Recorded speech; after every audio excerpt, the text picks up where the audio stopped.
1580 KGAL.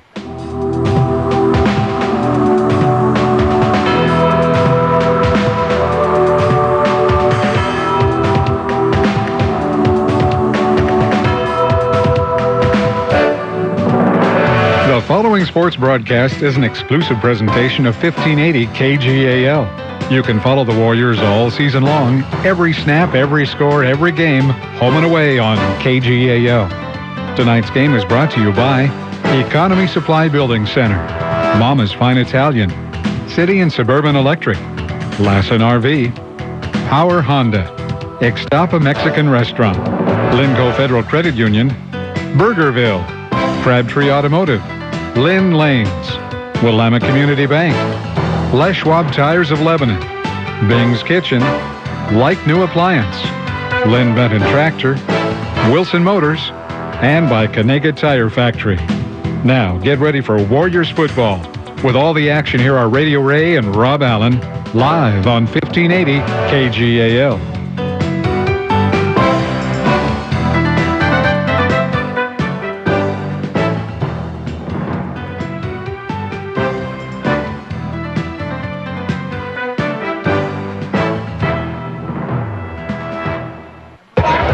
There we go, ladies and gentlemen, rock and roll. It only takes a little while and we are ready to roll tonight. A good evening to you. Welcome to football tonight. I had we were off the air, as you may know, for a little bit, so I had turned the radio up a little bit more with which we monitor the broadcast. I will now turn that down because it's screaming in my ears. And we're just about at a proper volume. There we go to say good evening and welcome to football tonight from Heath Stadium. And I should say the beautiful Heath Stadium, now in its second year of beauty. It's the home field for the Lebanon Warriors, and tonight they entertain the Silverton Foxes. In recent years, when we would say Silverton, we always expected a good game, and many times we felt this is a game the Warriors can win. Certainly tonight that we hope that they can win, but it's a game in which they are the underdogs. Silverton has really risen to their best team in years. In fact, certainly since the Mid-Willamette Conference started. I have no idea how they did prior to that. But right now, they are the number 2 ranked team in the polls. It's either a coach's poll or the fans' poll, or whatever it is. But they are number 1 in the OSAA power rankings. They are the number 1 team in the state at the moment. And they achieved that position by defeating West Albany last week in Silverton by a score of 28-21. It was a mistake-prone game for West Albany. But Silverton jumped out to a 14-0 lead early, and that was sufficient for the night. They never lost the lead. West would continue to get within 7. It became 14-7, then 21-7, 21-14, 28-14, 28-21, and West had the ball a couple of times at the end of the game and appeared to be on the move, but twice they were stopped on 4th down, and Silverton got the win and took over the number 1 ranking in the power rankings for the OSAA. The rankings, by the way, that will determine which teams, the first 24 teams in that ranking, will make the playoffs at the end of the year. It doesn't matter where the Warriors finish in the league. Well, it does as far as determining their position. But it used to be if you're in the top 4, you were going to be in the playoffs. That's not necessarily the case right now, depending on those OSAA power rankings. Very similar to the BCS poll, which many people in describing that poll drop the C, say simply the BS poll. But they will depend upon their power ranking. They could certainly jump in the power rankings tonight. The Warriors, are number 24 at the moment, would be in the playoffs. But if they can defeat Silverton, that would be a tremendous boost for them and probably ensure a playoff position at the end of the year. We have our national anthem. I think we better take our first break tonight on KGAL.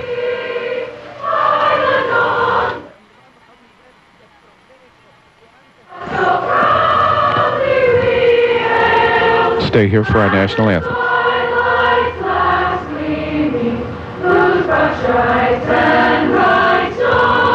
Street in.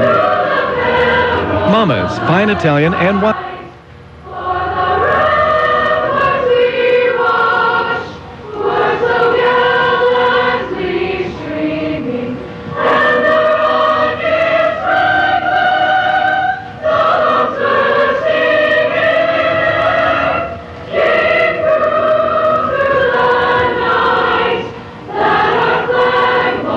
Still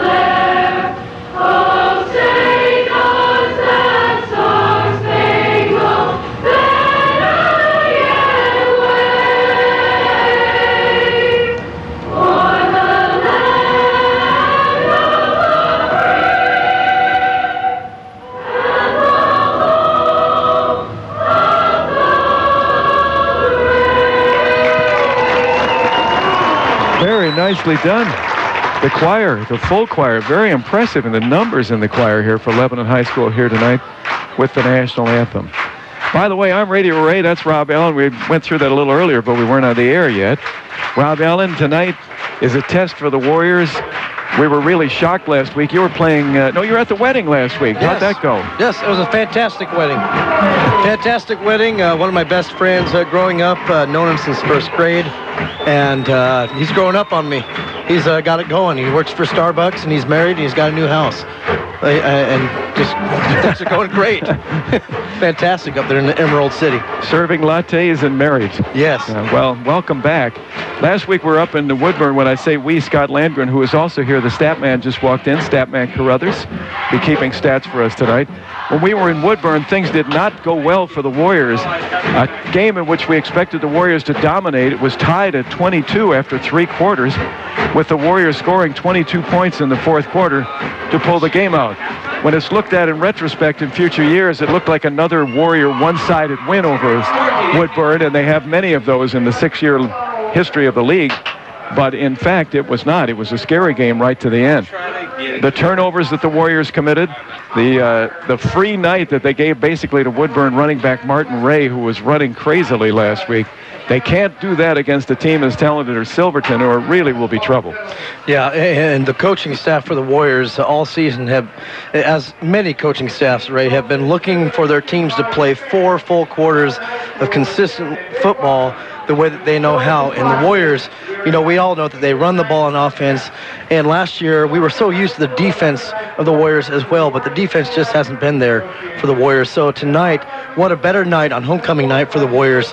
One of the most emotional nights. You know, senior night in a couple weeks, that'll be another emotional night. But homecoming, that's one of the nights as a football player you don't want to lose on homecoming night.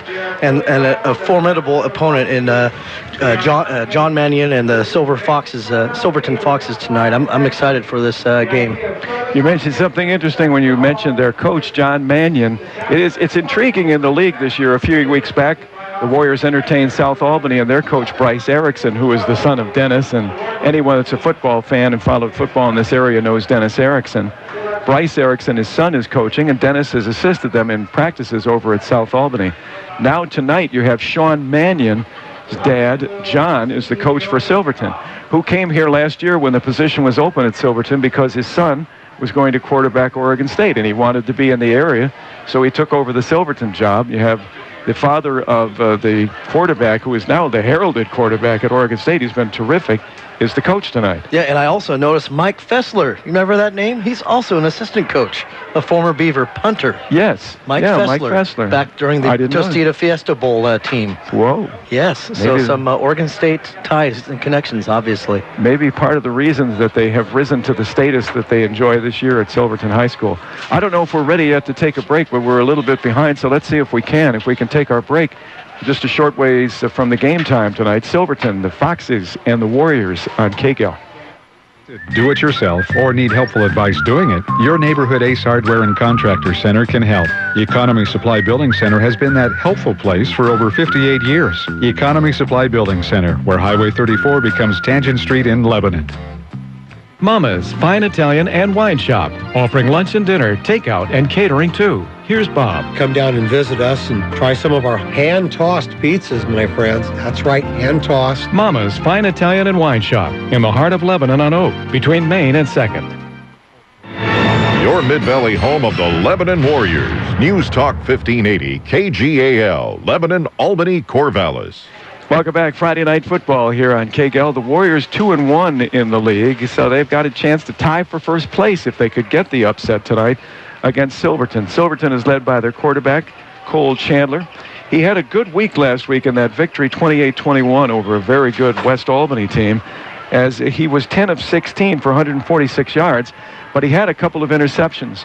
Talking before the game, we all agreed here, Scott, Rob, and I, that you would think it probably has to be a perfect night for the Warriors. No turnovers, no fumbles, no interceptions, and they need to force a couple of themselves to really be in this game. Oh, absolutely. And from the get-go, you know, what I wanted to say just a few moments ago to elaborate on 4 full quarters, Ray, is the Warriors have played in stretches of the game, but they just have not, especially the start. The first quarter is going to be key. The Warriors will receive feet from the 10-yard line. 15, 20, 25, 30. Lots of room. 35, 40 to the outside across midfield, and will finally be run out of bounds. Maybe not out of bounds, but close as we start already tonight to the far sideline, of course, where Taman Pravatsky carried from the 10-yard line all the way to the 40, 45-yard line of the Silverton Foxes. So a 45-yard kick return. That's the longest we've seen this year, and that's a great start. That's absolutely a great start. Great blocking up front by the Warriors there, getting a surge going, and he cut it to the far outside corner there to get into Silverton territory. Brandon Marquez from the far hash mark, of course, with the first down.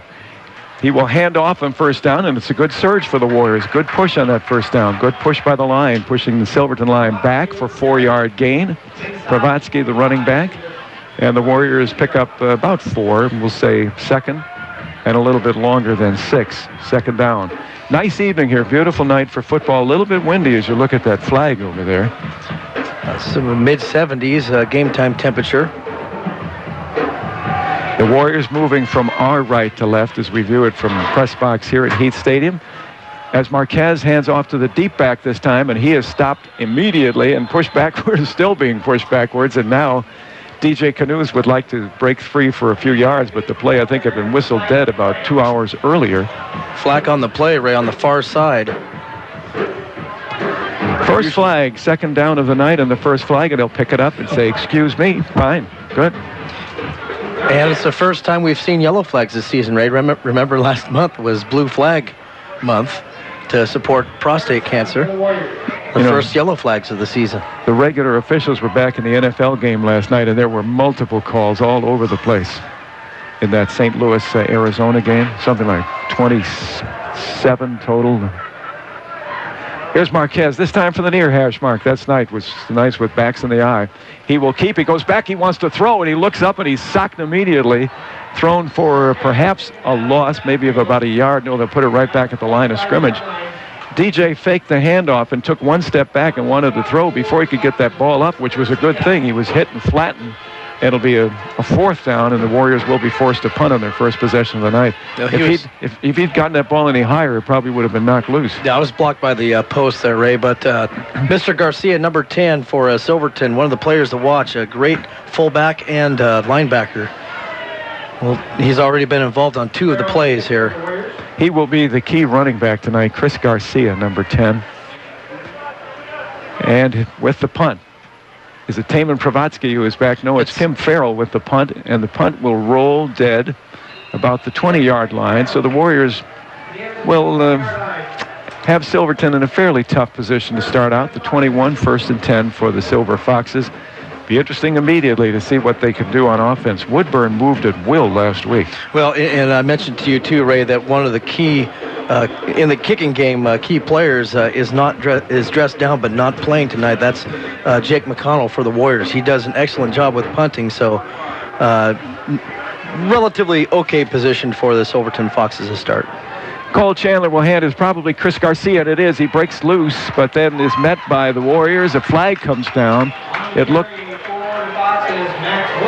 Oh, no, it's not. It's Max Wilson, number 44. I just made the assumption that Garcia would take that first handoff. Max Wilson, who did not carry frequently, but a couple of times against West Albany last week, gets the first carry and picks up maybe 2 yards on the play, and the holding call against Silverton. Yes, in the backfield, right where there it is. Wilson went right to where the play was. One of the Warriors penetrating into the backfield. This time the flag will not be picked up. Instead, they will march off the Foxes all the way back. Back at the 10 is where they stand to mark the ball. They took over at the 21. So first down and 21. 1st and 21 for the Silver Foxes. Just underway tonight from Lebanon. Beautiful night here. See that red sky as we look to our left, to the west. We're Silverton now with one back behind the quarterback, Cole Chandler, under center. He will hand off. This is probably Garcia this time. It goes up the middle. Let's see if it is Chris Garcia. It is. He'll gain just over the 15 to about the 16-yard line.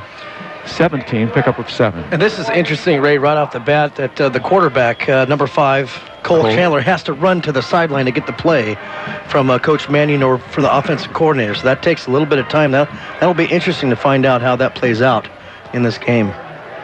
I would think he'd be exhausted if he's got to run to the sideline after every play. Here's Cole Chandler under center. Cole will hand again to Garcia. He's got some good room, and they're pushing forward over the 25-yard line to about the 26, so it's third down and doable now as they pick up to about the 26-yard line. They needed to get out to the 32, so let's say a third down and 6, maybe 5. Third and about 5 where they place that ball. 3rd and 5 for Silverton after a 1st and 21, and they're moving right ahead. If the Warriors stop them, the only reason would be the penalty. They've really been moving at will here. Again, Cole Chandler under center. Shift in the backfield, no running backs. Let's see if Chandler will keep or whether he might pass here. Too much time. Blows. Too much time. Delay of game, it is. You're right. So 5 yards, and that will make it much tougher on a 3rd down and 11 for Silverton. So penalties, the friend of the Warriors defensively here. I'd feel a little better if they had stopped that running game quickly, but we'll take the penalties. Silverton in their white shirts and the black trousers. The Warriors in their red home jerseys and the white trousers. Cole Chandler again under center. Unless they have an end around, no running backs. Chandler will roll out here and wants to throw on 3rd down. Throws out here, throws to the sidelines, has a receiver. It should be a 1st down right at the 1st down marker. And let's see if that is Preston good enough. Kirk. Yeah, it looks like Preston Kirk. Preston Kirk on the far sideline. He is the favored receiver, 6'1", 175-pound senior. Had a good week, 6 catches, and I believe over 100 yards last week against West Albany. Yes, where is he here? Six catches, 114 yards. Catches this one for a 1st down. Garcia cuts back and almost broke away. There'll be a saving tackle. Let's see who got him. And it looks like Alan Ma. Alan Ma with a saving tackle at the 35-yard line of the Warriors. Another 1st down, but Garcia had room, and he just about had touchdown daylight except for the saving ankle tackle by Alan Ma. So 1st down and 10 from the 46. They're moving at will, Rob. Here's Garcia again, tries to do a little dancing. Gets a couple of yards. Last week, Martin Ray was extremely effective. Great lateral movement to go left or right, depending on what he saw when he hit that line. And he really picked up a lot of yardage. What was it, over a couple of... You remember the yardage, Scott, for Martin? That's what I thought, maybe a couple hundred yards last week. Garcia with a good start here. Chandler maybe changing signals, and we'll call a timeout and go over to the bench and talk things over. We're behind on our timeouts already, so let's take one here. We'll take a 1-minute timeout. Just underway, 7:19 remaining. Silverton on the move, 2nd and 8 from the 48-yard line of the Warriors when we come back.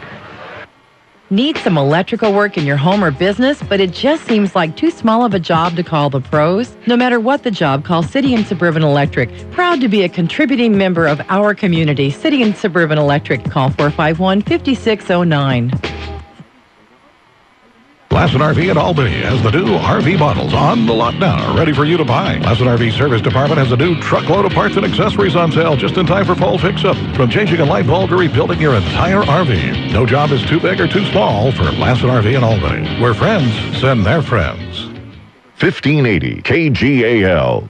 Welcome back. In a hurry to take the break, I misspoke. It should be, I should have said their own 48-yard line. That's where Silverton will have the ball. 7:19 remaining the first quarter.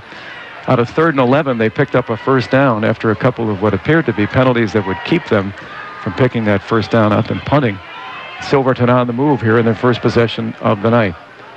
They'll send 2 receivers to the right, 2 to the left, and again an empty backfield for Chandler, who will go here and throw to a receiver on the left flank who has the catch and good yardage out to about the 45-yard line of the Warriors, or down to about the 45. Close to a 1st down. They might need to measure this, Ray. Yeah, they're going to have to measure. Looks like it's just shy, but... Matt Craig with the catch on the far side. Matt Craig, who is 6 foot, 197 pounds. They're not really big. If you look up and down this lineup, they're not big at Silverton, but they've been dominating teams. They blasted was at Corvallis a couple of weeks ago. They beat West Albany last week, and they're certainly on the move here. They beat Bend 27-0 earlier in the season. Hey, yeah, they're not big, Ray, but they're quick. It seems like they're all fast. Whatever they're doing, whenever they break the huddle, they sprint to the ball. Everything's quick. They bring the chains out as they place that ball inside the 45. And they indicate not quite a first down. Very short here with third down and less than a yard. It's probably just inches for the first down from the Warrior 44. Silverton talks things over. This time they will have a runner in the backfield. Garcia behind the quarterback, Chandler. He will hand to Garcia, who cuts to the left side and has the first down, and Silverton continues on the move on this drive. Short of the 40-yard line, it will be a first down and 10. The ball placed at the 42 of the Warriors. Garcia had 29 carries last week in the win against West Albany for 155 yards. He is the running back again. He will take a pitch this time, and again he tries the left side, and he plunges forward, picks up a couple of yards, but the Warriors do a good job of gang tackling, although he will gain inside the 40. Pickup of 3, second down and 7. Here goes no huddle, Ray. Quickly. Oh, that duck thing. Everybody's onto it now. Here's Garcia again off the left side. This time he picks up more yardage again, and now inside the 40 to about the 37, so a couple of yards on that play. And it'll be a third down and about 5. 3rd and 5, 38-yard line of the Warriors. This probably is in a 4-down situation already for Silverton. Absolutely, you have one of the best defenses in the state, Ray. So they're looking to go for it if they can't get it here. Garcia, the lone running back, as under center is the quarterback, Chandler. Chandler will roll out. He wants to throw. He looks downfield, has a receiver open. He's got it at the 20-yard line, first down. And that will be Nick Tubal, the wide receiver, 170-pound, 5'9" senior, right at the 20-yard line. Good throw by Cole Chandler. And Tubal was wide open to catch that pass, and a first down and deep in Warrior territory at the Warrior 20. Uh-oh. And Cole Chandler, boy, he showed his athleticism rolling out to his right and making that perfect strike to a wide open receiver for the first down. 3 people in the backfield. They will send one in motion as the handoff will go to Garcia, I believe, and Garcia pushes to the 15-yard line and is still pushing, but he will be brought down at the 15, maybe a gain of 5 on first down. You hate to use that phrase already, but it is, they are really moving the ball easily. We heard on the front of the sidelines from Wally Ordeman, the Bulldog announcer, how hard this Garcia running back runs, Ray, and he is in good shape right now. He's not even barely huffing and puffing out there. He's getting every carry. Here's a handoff to Garcia, who breaks through and gets inside the 10 and maybe close to No, it's not Garcia. The first down is that. I believe it was 32. And that would be Pike, Ken Pike. And a face mask penalty, I believe, will be tacked on here. And that will be a first down. It looks like it was just short of the first down, which would be right at the 10-yard line or just across the 10. Personal foul, face mask against the Warriors, and that will be a first down. The Warriors in deep football due already in this game with 5 minutes, 3 seconds. At least one thing is they're eating up a lot of time with this But drive. they're not even ready, Ray. Look at this. The Silverton Foxes are ready to go. The Warriors aren't set. Warriors still scrambling a bit to get their defense set. They do as Cole Chandler calls signals under center. Hands to Garcia. Almost fumbled, bobbled the ball. There will be a flag coming down as he pushes inside the 5, closer to the goal line at about the 2, but a flag came down.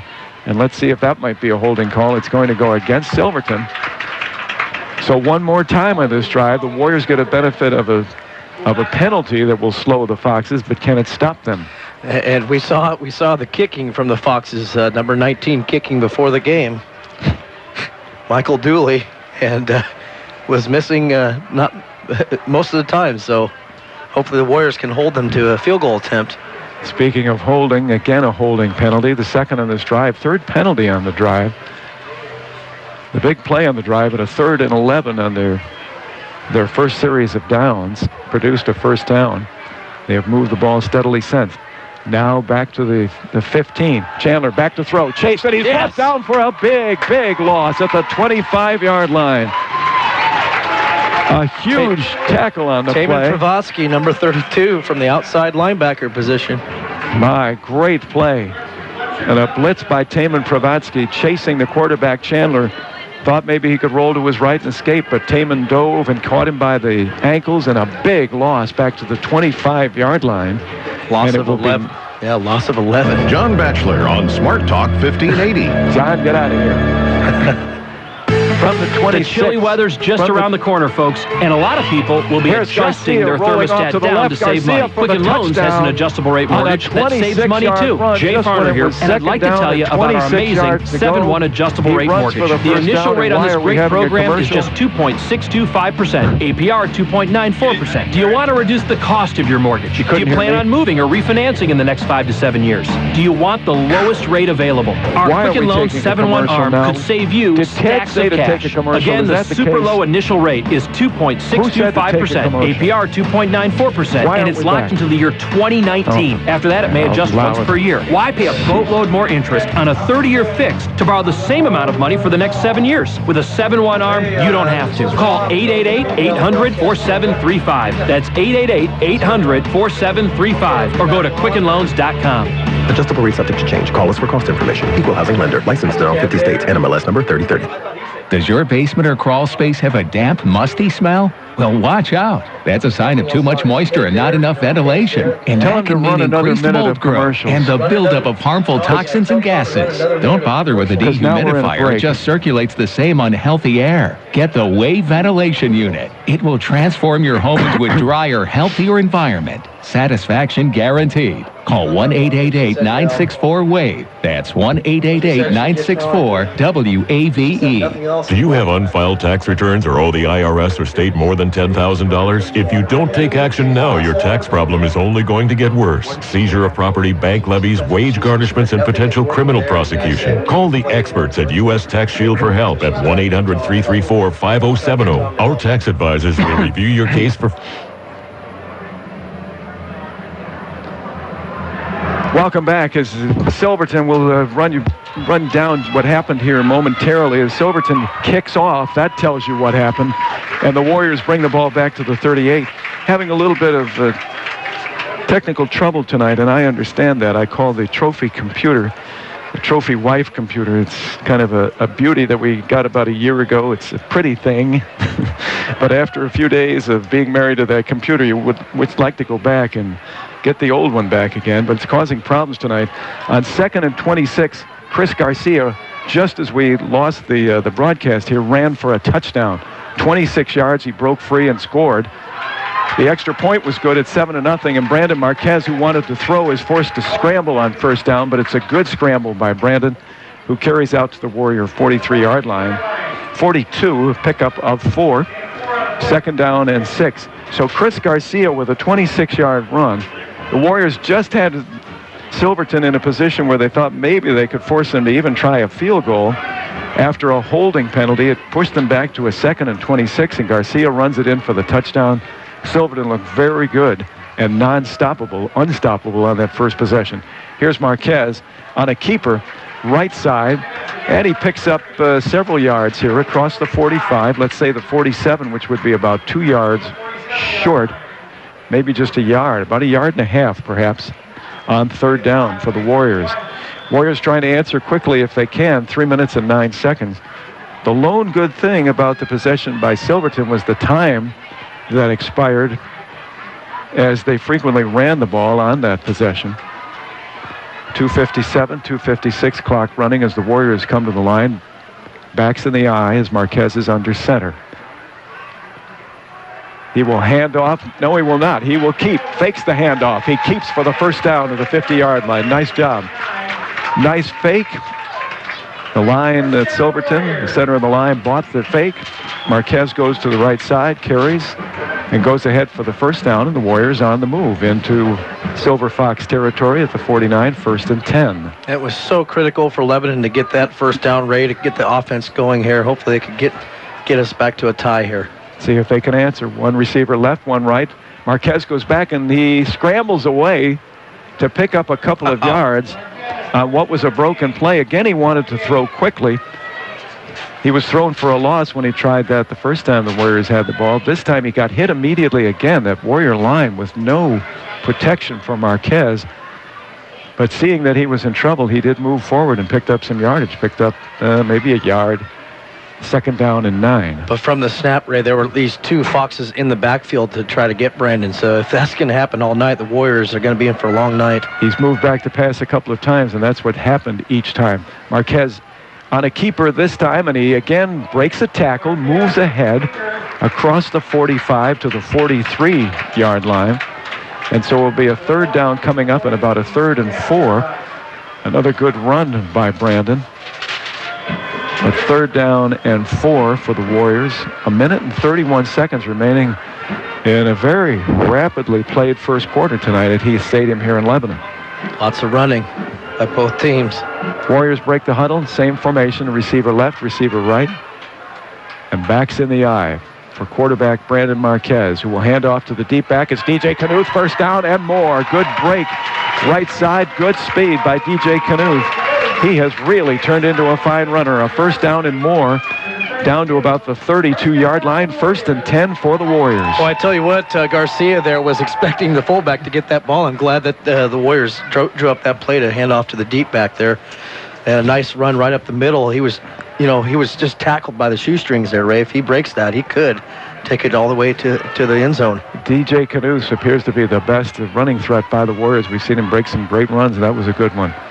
Under center, a post in front of this play. Bad point on the field. Knuth again takes the handoff, and this time he will pick up a couple of yards. He's down to about the 30, which would be a pickup of 3.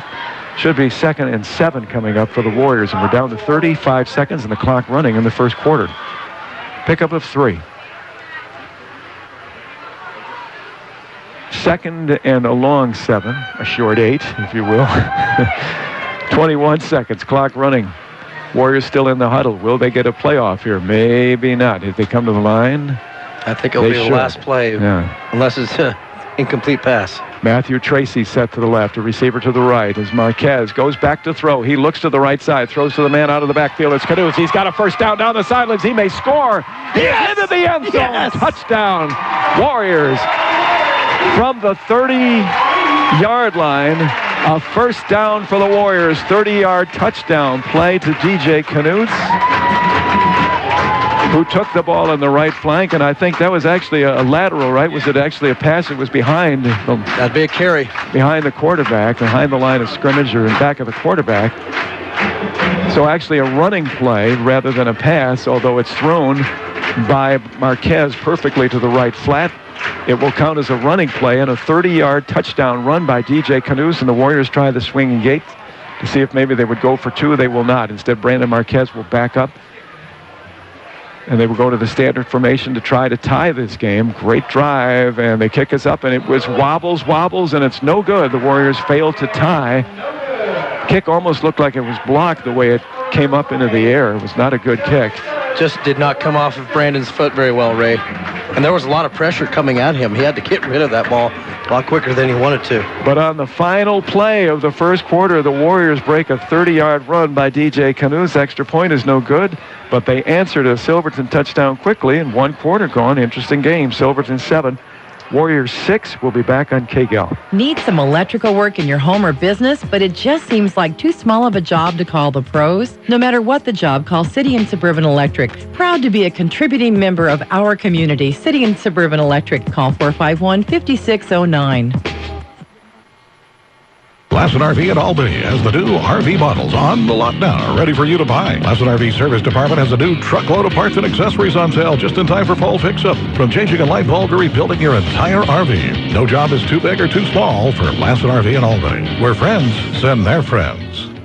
1580 KGAL. Well, one of the questions for the game tonight, Silverton is certainly an offensive force. The Warriors have had trouble stopping most teams that they've played so far this year. Even South Albany, the final score was 64-28. It was a battle into the second half. Could the Warriors answer the touchdowns that Silverton figured to score tonight? And the answer after 1 quarter is yes. Silverton had a long drive to pick up 7 points, and on the final play, just before the clock expired in the first quarter, 30-yard touchdown run, DJ Knuth's extra point missed, but the Warriors back in the game at 7-6, and certainly building the momentum for the team and the crowd to stay in it here tonight at Heath Stadium. The kick is a low kick that will be taken at the 40-yard line. Bobbled. Ball is fumbled finally, and I believe that Silverton fell on it. Bobbled and picked up and then dropped again and was on the ground, but I'm not sure who it was, one of the up linemen picking it up and falling on it. So it will be first down in very good field position at the 40-yard line. That would have been a great break for the Warriors, Ray, if they would have came up with that ball, but as it is, they give the Silverton Foxes great field position at their own 41. Not an onside kick, so what happened there? Just trying to catch them off guard with a squib kick. Here's a handoff to Garcia. Breaks free. He's on his way. He's at the 40, 35. That's not, it's Pike. It's Pike. This is coming back, Ray. Ken Pike, and there is a flag down, and it's a hold. It's a hold against Silverton. Third holding penalty. Wow. Boy, that's the best defensive play the Warriors have tonight is the flag. It's because their defense is getting in position, Ray, and being held. The Warriors should take some flags and simply drop them. You know, when they see somebody break free, just drop a flag clandestinely on the field and see what happens. Yeah, but because they're in good position, Ray, that's why the Foxes apparently are cheating in a way, trying to keep that Warrior player off of their running back. That was a 59-yard burst by Chris Garcia. He's been running wild so far, but this wild run is stopped. It will drop them back to the 30-yard line with a holding penalty. And that will be a loss of 11 from the initial line of scrimmage, first down and 21. But it was a first and 21 when they broke free, second and 21 when they broke free for the first touchdown. Here's a screen pass that will be stopped by the Warriors to Chris Garcia. It's like Timmy Farrell with the tackle. 26-yard line as he sniffed that one out. As Chandler dropped back, the rush was on. It was the screen. The pass complete to Garcia. But Tim Farrell with a good tackle met him head on. As they get the ball out to the 28-yard line.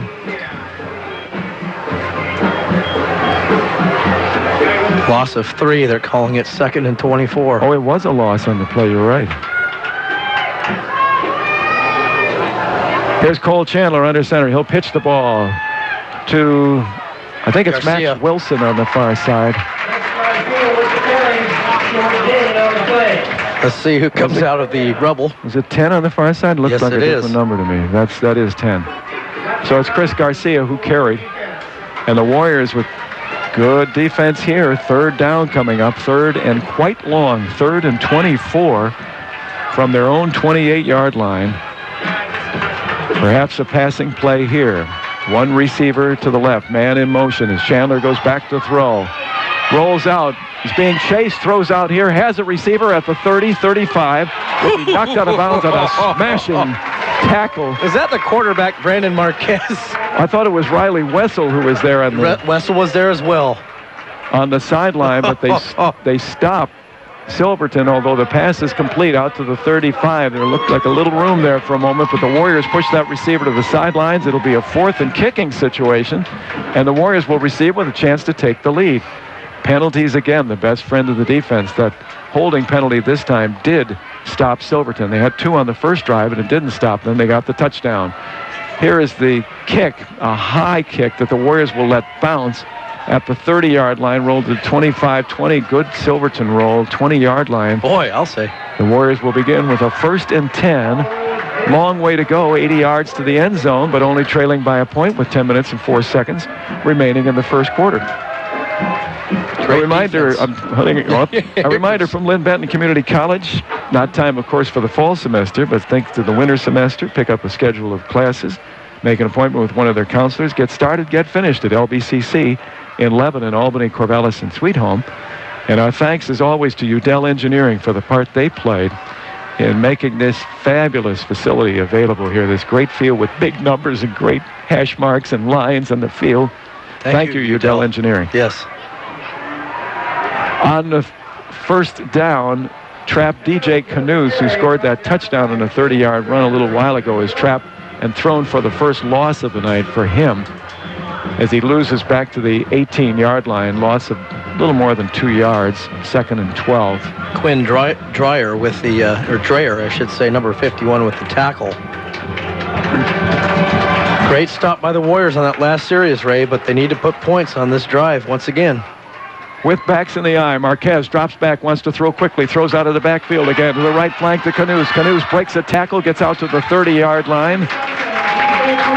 Doing a good job again. With that speed, almost broke it again. This time he gets to the 30.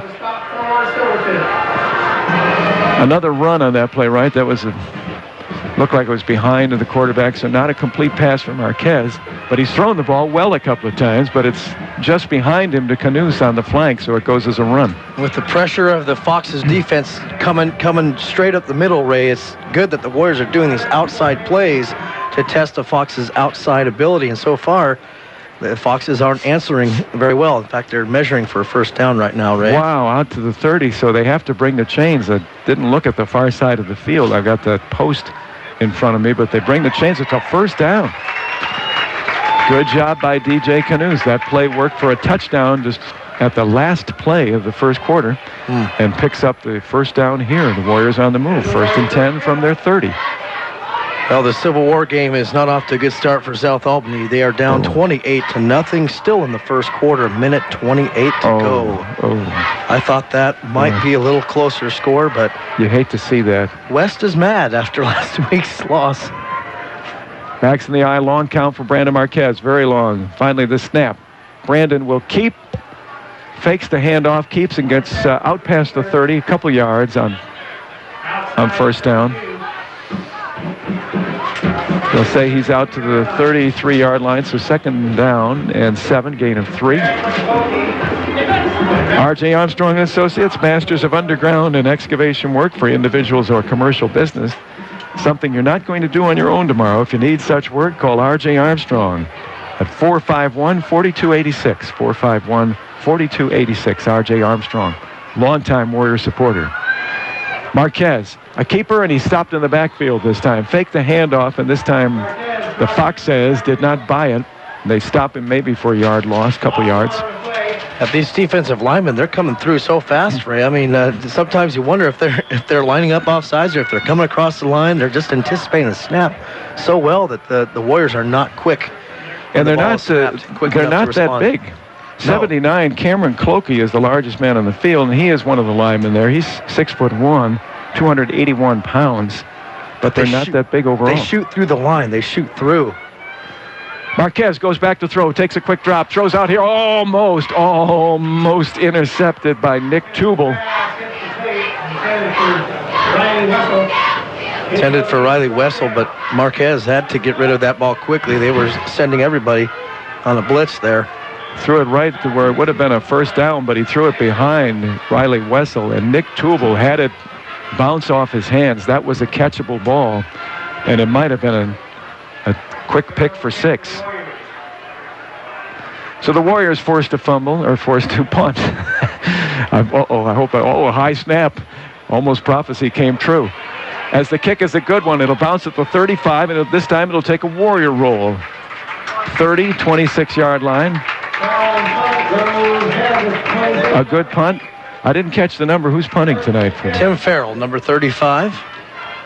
Backup punter. In for Jake McConnell. And you said Jake was out tonight for what? Well, he's been battling a knee, some problems with his knee over the last month or so, and trying to fight through that pain, but it's just too much to bear for tonight's game. 1st down and 10. Good competitive game so far. 7:41 to go. 1st down, and the flag again.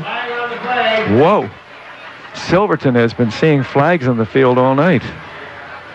You'll be seeing yellow on the drive home this evening, and that will go against Silverton, it appears. And this one is a false start. Will cost them 5 yards. And so they're back to the 21, where it's 1st and 15. 5 penalties for 41 yards so far for Silverton. No penalties for the Warriors. They had that one that was waved off in that first drive. Say again, the flag has been their best defensive play. 12 players, the hanky. Keep those flags coming. Keep those cards and letters and flags coming tonight. The Warriors maybe could pull the upset. Back to throw. Chandler looking, throws down here, throws long, has a receiver, and just a little bit too long. Intended for Preston Kirk. Down inside the Warrior 40, a long throw, and almost a perfect one. just a little too far for the outstretched hands of Preston Kirk. 6'1", 175 pounds. And Derek Willier was the defender, did a good job of running with him step by step, but that was a perfect throw. That was. It definitely looked like it was going to fall in the hands of the receiver there, Ray, but a big third down. Second down. Should be second down, that's right, because of the penalty. Should say almost perfect, just a little too far, but nicely thrown. Chandler, man in motion. Chandler will hand off. Let's see if it's Garcia straight ahead. He will get past what was the initial line of scrimmage and pick up maybe another yard, so a gain of about 6 on the play. Should bring up a 3rd and 9, maybe a little bit shorter than 9. But a third down in a long situation, if the Warriors can hold again, they get the ball back still with a chance to gain a lead in this game, down by a point at 7-6. 7 minutes and 6 seconds and the clock running in the second quarter tonight at Lebanon High School. Now a key third down play for the Warriors. Get the offense of the Foxes off the field. Preston Kirk, the dangerous receiver, set left. Chandler looking for him. He throws out here. He has Kirk for the first down. Kirk at the 40 is knocked out of bounds finally as Derek Willier again knocks him out of bounds.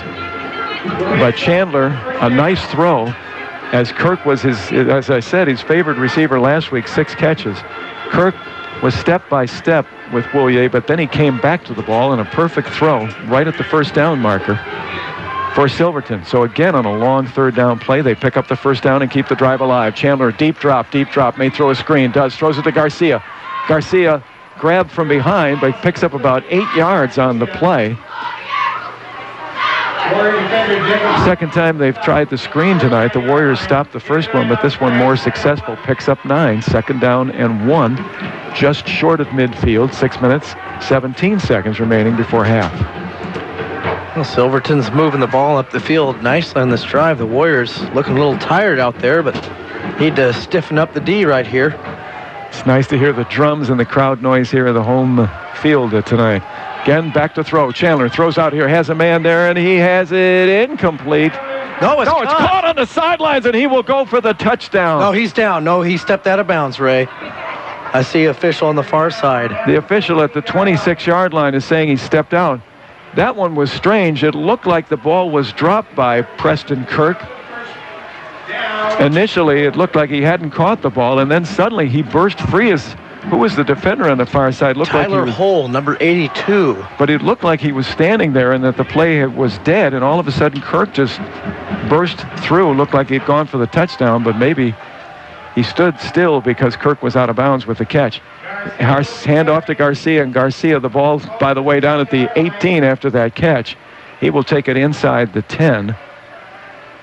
See where they place the ball here to be just inside the 10, so a couple of yards to go, just shy of 2 yards, and knocking on the door, Silverton. That one to Kirk was a beautiful throw on the sidelines by Chandler.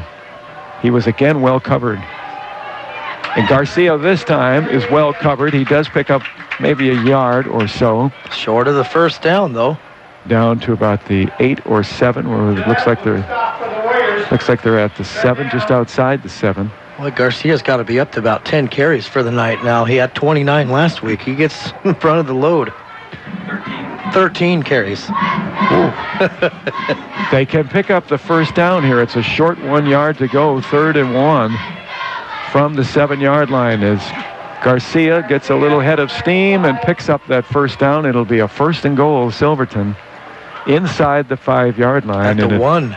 Well, yeah, actually they mark it back a few yards. They're back about the 3, just inside the 3, so about 2.5 yards to go for the touchdown. 1st and goal. Silverton up by a point, and it looks like they're headed for the end zone again, barring maybe the Warriors' friend, the flag. Could you throw a flag? I hope there's a holding. I really do. Here's Chandler. Chandler to Garcia. Tries the right side. The Warriors will stop him short, and the flag comes down, but that one is late. That's a late flag. Doesn't appear to be a holding penalty because it came rather late. Maybe a personal foul. Face mask against the Warriors. And that will be half the distance to the goal line. And they will be certainly knocking on the door now. They'll be almost inside the door here, as they should be at the 2-yard line. I forgot about the Warriors having an earlier face mask, so that's now 2 penalties for Lebanon, but only 9 yards because both were inside the 10-yard or 15-yard line. Face mask, automatic first down. So first and goal from the 2. It's just a matter of time. Going to the outside. There's Garcia. Touchdown. 2-yard run. He had been trying the right side of the line, that time the left side, and there was no one to meet him there. He could have run the length of the field if he had to, but only 2 yards necessary. Touchdown, Silverton. And this drive kept alive on that beautiful pass to Preston Kirk on the far sideline.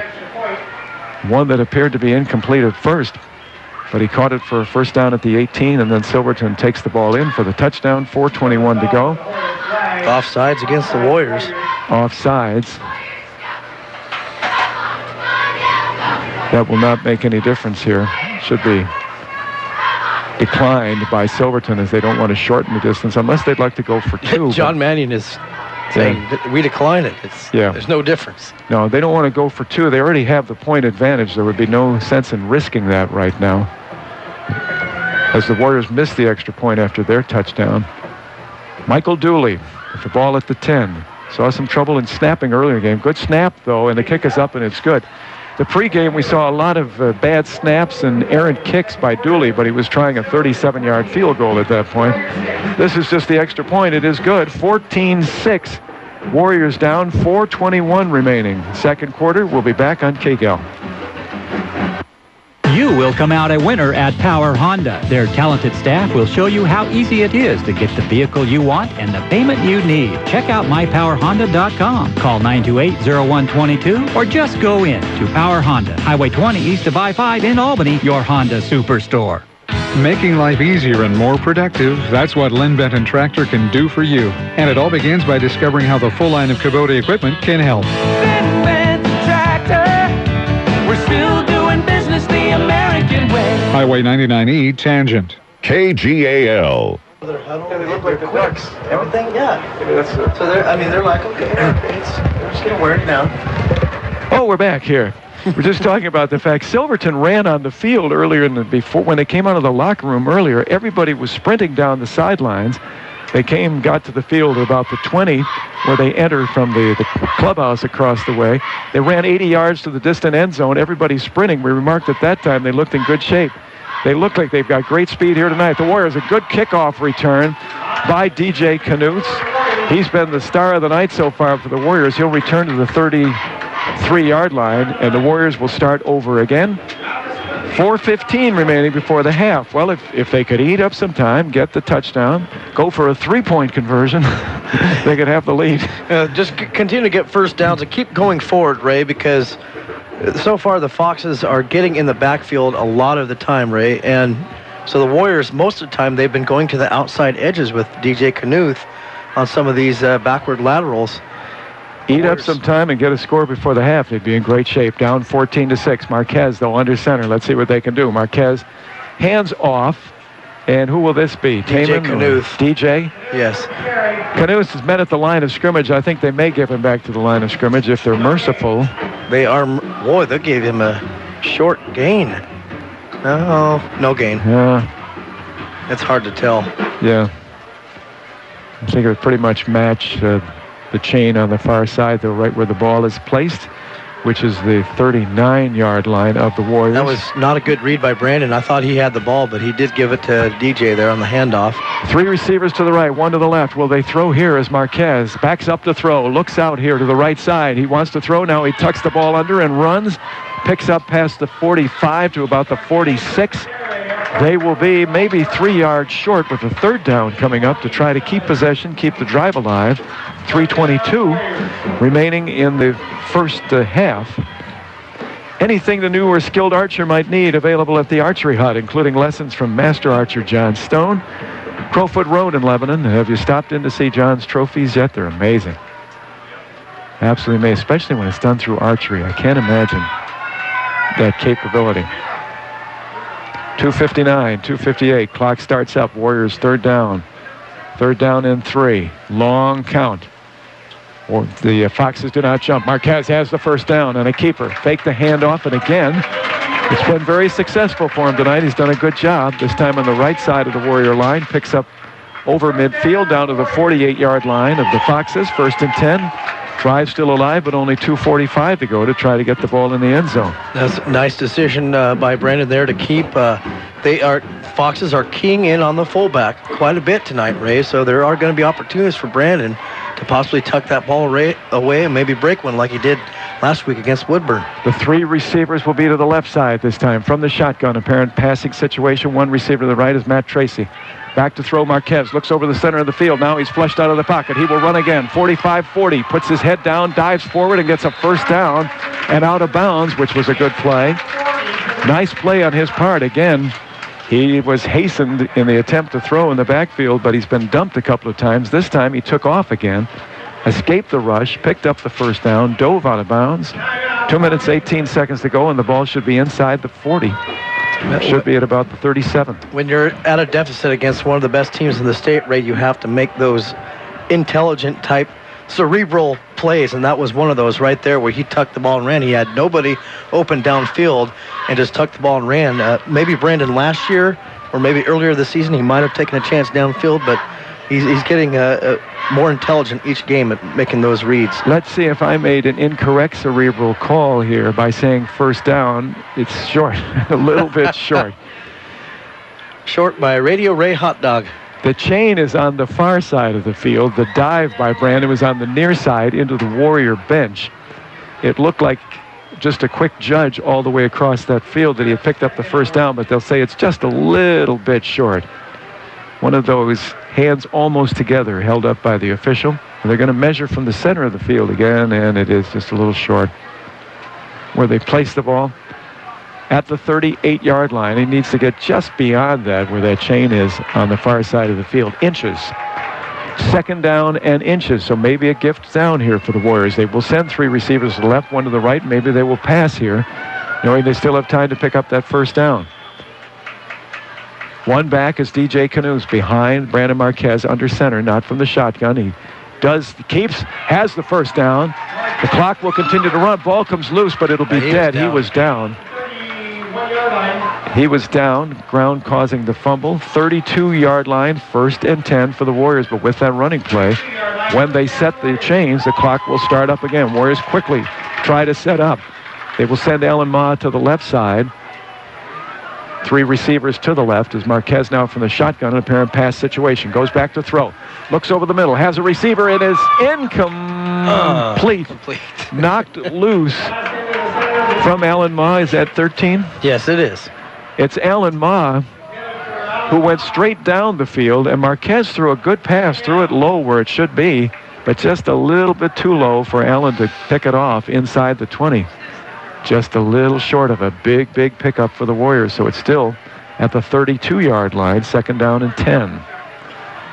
3 receivers to the left, 1 to the right. DJ Canoes alone in the backfield. Marquez will try to run it himself, and he'll be stopped with little gain. 30-yard line, pickup of a couple. 3rd and 8 coming up. Timeout by who? Lebanon. Should be the Warriors. With 1:52 to go, they will call a timeout. We'll take a timeout here. 1:52 to go before the half. 14-6 Silverton. Warriors 3rd and 10 from the Silverton 32 when we come back. You will come out a winner at Power Honda. Their talented staff will show you how easy it is to get the vehicle you want and the payment you need. Check out mypowerhonda.com. Call 928-0122 or just go in to Power Honda, Highway 20 east of I-5 in Albany, your Honda superstore. Making life easier and more productive, that's what Lynn Benton Tractor can do for you. And it all begins by discovering how the full line of Kubota equipment can help. Lynn Benton Tractor, we're still doing business the American way. Highway 99E, Tangent. KGAL. The text. You guys are back. Hey, welcome back. Boy, those are quick tonight. They're quicker than... Just get time to take the headphones off and relax a little bit, and we're back. 1:52 to go before the half. Silverton with a couple of successful touchdown drives tonight. Despite the frequent flags thrown against them, they lead at 14-6. Warriors trying to get in before the half here. 3rd and 8 from the 32-yard line of Silverton. From the shotgun for Brandon Marquez. Brandon surveys the field, looks out here to the right, throws, has a receiver open, and simply overthrows this time. Brandon, who has thrown some beautiful passes in the last couple of weeks, this one he had the receiver, and it's incomplete about the 20-yard line. And was that Riley Wessel who was out there? That 11? was DJ Knuth, number 21. But interesting, after the play, Ray, Brandon was talking to the official about something there. I'm not sure what that was about, but obviously 4-down territory here for the Warriors. Not a field goal kicker for Warriors that can kick this far. So 4th down and 8 as the Warriors call a timeout. We'll keep it here with 1:49 to go. Warriors obviously need a first down to keep a drive alive. Still a little bit of time to get some yardage here, down 14-6.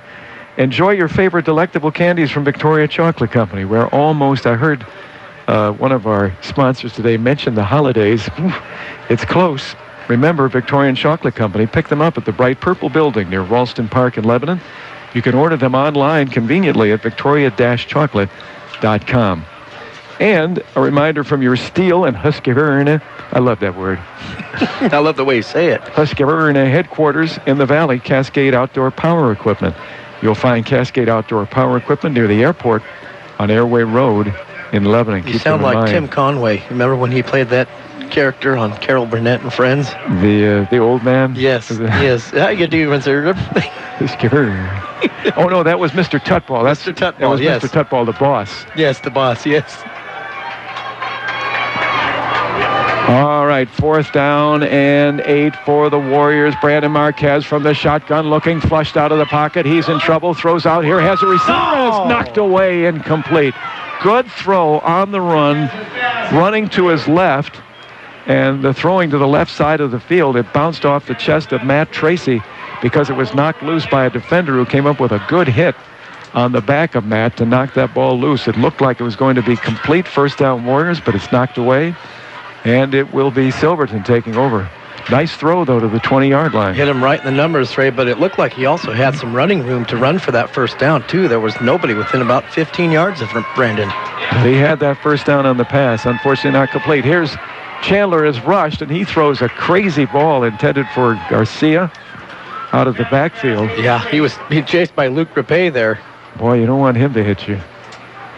That's a good, wise throw at that point. Yes. It's like saying I surrender. Yes, Luke at 5'11", 205, 210.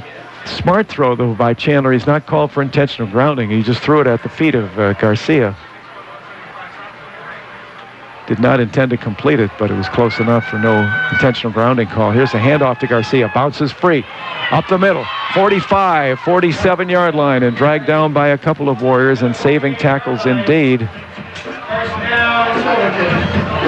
Derek Woulier is there with the tackle. Alan Ma were the two that brought down Garcia.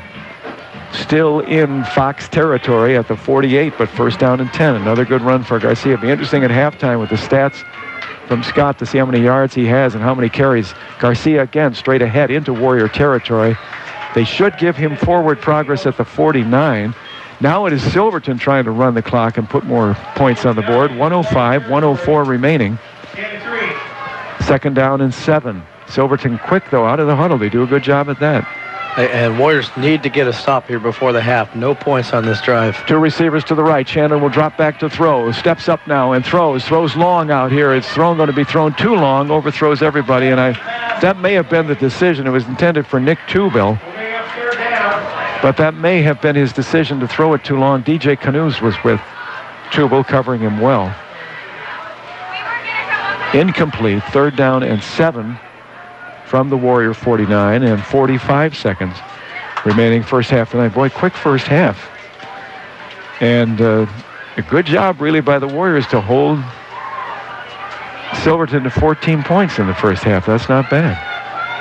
The #1 ranked team in the power rankings by the OSAA. Here's Chandler, back to throw again. Rolling out to the right, looks downfield, throws, has a receiver open. It's Chris Garcia, and it's incomplete at the 35. Garcia was wide open that time. And Chandler on the roll threw it quite low. No chance for Garcia to catch it. I had number 80 there, Ray, for the intended receiver. Tubel? Yeah, Nick Tubel once again. That may well be. I find it hard to distinguish between on the uniforms a 1 and 8. There's also a pole right at that point. You make it any tougher. 4th down, Silverton will have to punt. They will punt here. I'm rather surprised. And the ball swatted at. The ball inside the 20. And I think it was number 33. The ball bounced at about the 18. Number 33 of Silverton, Sam Kushnick, just batted the ball, hoping that it would count. Catch him off guard. That maybe nobody would see it. It would roll further towards the goal line. Obviously, you can't do that. You just touched it.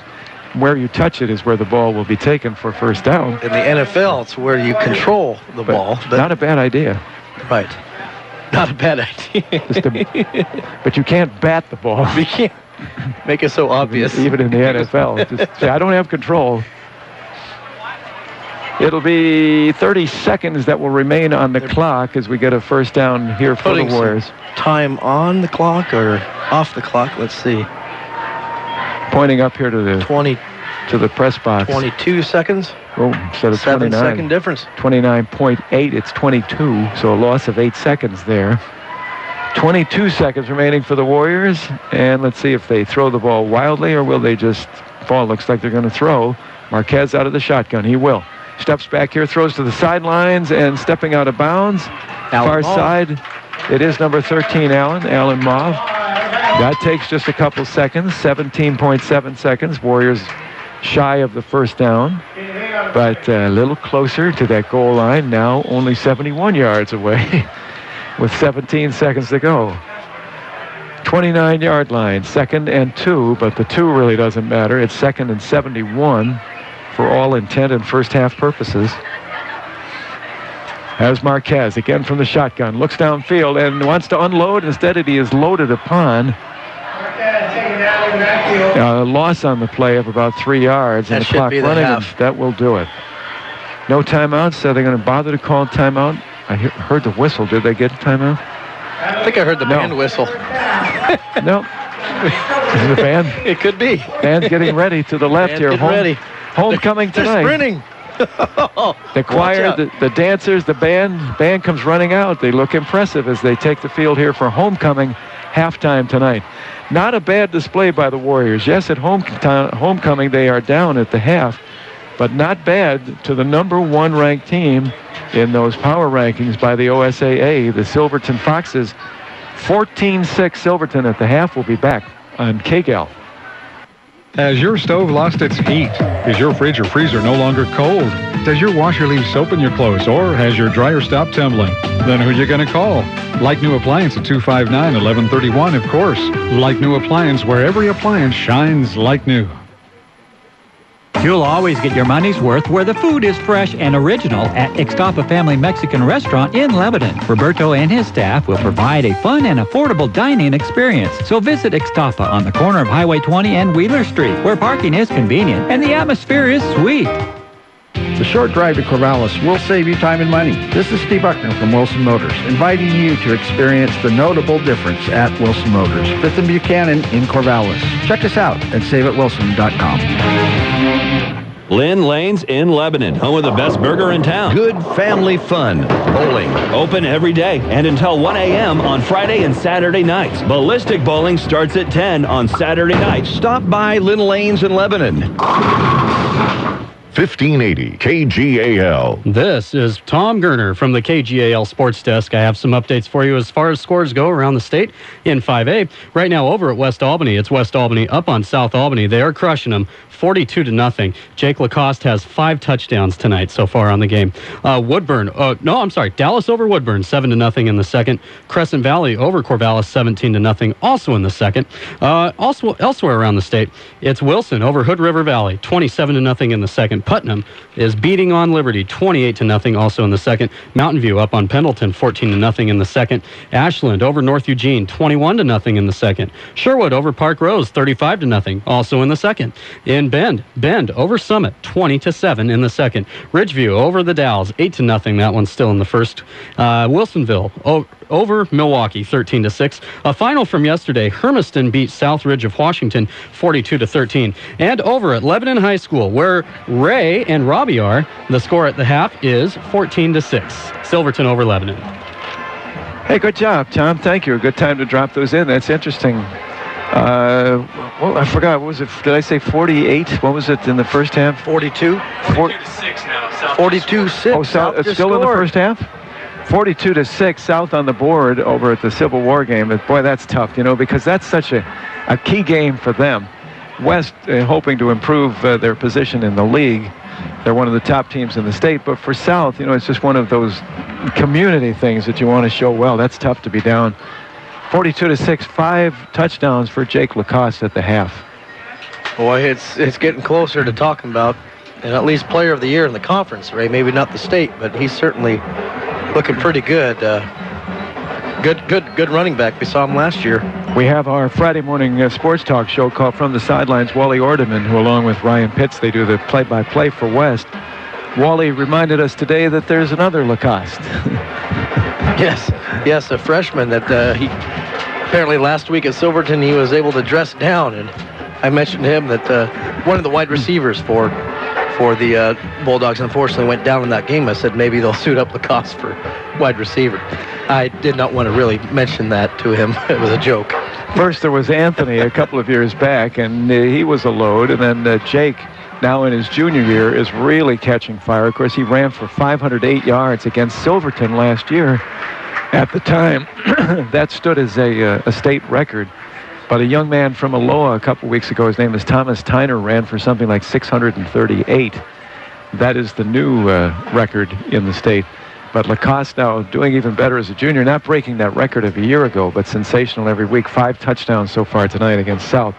Also of interest, it's the other Civil War game across the bridge, and Crescent Valley leading, was it 13-0? 17-0. 17. I knew these scores a moment ago. How quickly it goes. I'll be 35 next week, 35. Oh, and it's, it starts to show a little bit. Starting to go? Starting to go. So 17-0 Crescent Valley at the half over Corvallis. That's interesting. We put up shouldn't say we. I don't like that in the sports world. I'm not out there getting killed tonight by Silverton. But the Warriors put up a good battle against Crescent Valley at their home a couple of weeks ago, and Crescent Valley leading Corvallis. And the Warriors will get Corvallis at home in a couple of weeks. Next week? Next week, Thursday night. Oh, it's that in-service. That one in-service night, the Thursday night game next week. So I think the Warriors can put up a good battle against Corvallis next Thursday night. They are putting up a very good battle tonight against an excellent Silverton team. 14-6 Silverton, a couple of drives. The Warriors have been benefited by numerous flags that slowed Silverton. It didn't really keep them out of the end zone, but it slowed them and at least kept the score a little closer because it made their drives longer. Yes, well, and one was called back, the touchdown. Touchdown was called back for a holding penalty. Yeah. The Warriors did hold after that penalty and got the ball back. That's right, a long run by Chris Garcia. Apparent touchdown was called back. So the Warriors did have the benefit of some holding calls, and they're not lucky breaks because those are bad decisions by the linemen of Silverton, but nonetheless good breaks for the Warriors in that first half to keep them within shouting distance at 14-6. The Warriors missed their extra point. Brandon Marquez did not get off a good kick. Silverton kicked the 2 extra points, and they lead it by 8 at the half. But really a good showing. Silverton is dominating that line of scrimmage and running the ball, but they're only 8 points up at this time. And in the locker room, I'm sure that Josh Dykes says, hey, they're the number 1 team, and they did push around a little bit, if he tells the truth. But we're right in there. And the stats will, Statman Carruthers will tell us what the stats tell us on the ground and in the air. But the Warriors, only 1 possession down, Ray, and playing like they did against Crescent Valley a few weeks ago. I feel like, Ray, the Warriors have been a Jekyll and Hyde type team this year. You just don't know what you're going to get game in and game out. So consistency is what we all want. The fans, the coaches, and the players especially want consistent 4 quarters. They played 2 good quarters. They still got 2 to go. So now you need to really, and you can't count on the penalties. They may not be there in the second half. You can't count on those. Seriously? We don't know for sure that we're going to get them? We don't know for sure. It's homecoming. Don't we get automatically a certain number of penalties each half for homecoming? I think so. Didn't you work that out with the head official before the game? I would hope your dad, the athletic director, said, hey, come on. Maybe he did, but in spite of that, they still need to to line up and be, like you said, they need to be more physical. They are getting pushed around on both sides of the ball, but they need to be more physical. And I think that if they do that, then they play Warrior football, keep on running with Brandon Marquez and DJ Knuth, they'll be just fine. I think the Warriors will come out victorious. Well, we just witnessed a halftime tragedy. It is homecoming here tonight. They have 6 young ladies. 2 of them are carrying poles with a pole across the top, maybe about 10, 12 feet off the ground, the pole across the top, and hanging from them are various things, such as one has stars and a crescent moon cutouts. The other looks like the planet Saturn. And one with brighter stars fell apart. The center pole fell down. Didn't fall on anybody. Fortunately, no, did not hit either of the girls who were on either side carrying it. It's now being put back together. Right. And a little applause from the crowd as they get the final art piece together for, I'm not sure what the theme is. It must be something maybe starlight or planetary travel or out of this world. That would be a good theme for this. Homecoming out of this world. But the show must go on. It is going on, and good for them. They got it back together. Well, the stat man is getting the stats together for the first half, and admittedly, they are better than we thought they might be at the half against a very good Silverton team. Again, the number 2 ranked team in the coaches poll, the number 1 ranked team by the OSAA. They use a power ranking that I think is really out of whack. I think it's impossible, first of all, to set a power standard for various teams and try to determine how good they are, which these teams are facing, and then determine how many points you get for beating this team or that team. I think it's the type of poll and the type of standard that should never be adopted because there is too much of a chance for error. But that said, Silverton is number 1 in the OSAA power rankings in the state. The Warriors trail 14-6 at half. You have those stats there, stat man? Ready. Scott Landgren, we'll take this break. We'll come back tonight. Homecoming continues with all 3 of those art pieces glowing in front of us as we break on KGAL. Making life easier and more productive, that's what Lynn Benton Tractor can do for you. And it all begins by discovering how the full line of Kubota equipment can help. Lynn Benton Tractor, we're still doing business the American way. Highway 99E, Tangent. You'll always get your money's worth where the food is fresh and original at Ixtapa Family Mexican Restaurant in Lebanon. Roberto and his staff will provide a fun and affordable dining experience. So visit Ixtapa on the corner of Highway 20 and Wheeler Street, where parking is convenient and the atmosphere is sweet. The short drive to Corvallis will save you time and money. This is Steve Buckner from Wilson Motors, inviting you to experience the notable difference at Wilson Motors, 5th and Buchanan in Corvallis. Check us out at saveatwilson.com. Has your stove lost its heat? Is your fridge or freezer no longer cold? Does your washer leave soap in your clothes, or has your dryer stopped tumbling? Then who are you going to call? Like New Appliance at 259-1131, of course. Like New Appliance, where every appliance shines like new. Your Mid-Valley home of the Lebanon Warriors. News Talk 1580, KGAL, Lebanon, Albany, Corvallis. Homecoming night here at Lebanon High School. Thank you for joining us tonight. I'm Brady Ray along with Rob Allen and Scott Landgren here with stats in just a moment. For homecoming, they have 3 of what I would call mobile murals. They are held aloft, and as I say, crescent moon, stars on one, Saturn on another, and stars on a third. And they have the courts from each of the classes, the king and the queen. And it looks like the king is certainly as a football player, but we're trying to get the number because his sash blocks the second number. Sam Patterson. 50, whatever. 51. Sam Patterson. Is it 51? 51 is number. I don't even have him on the roster here. But Sam Patterson is the king of the court from the senior class, I assume, right? Senior class and the homecoming tonight. And a very pretty young lady, I don't know her name, is the queen standing beside him here at halftime.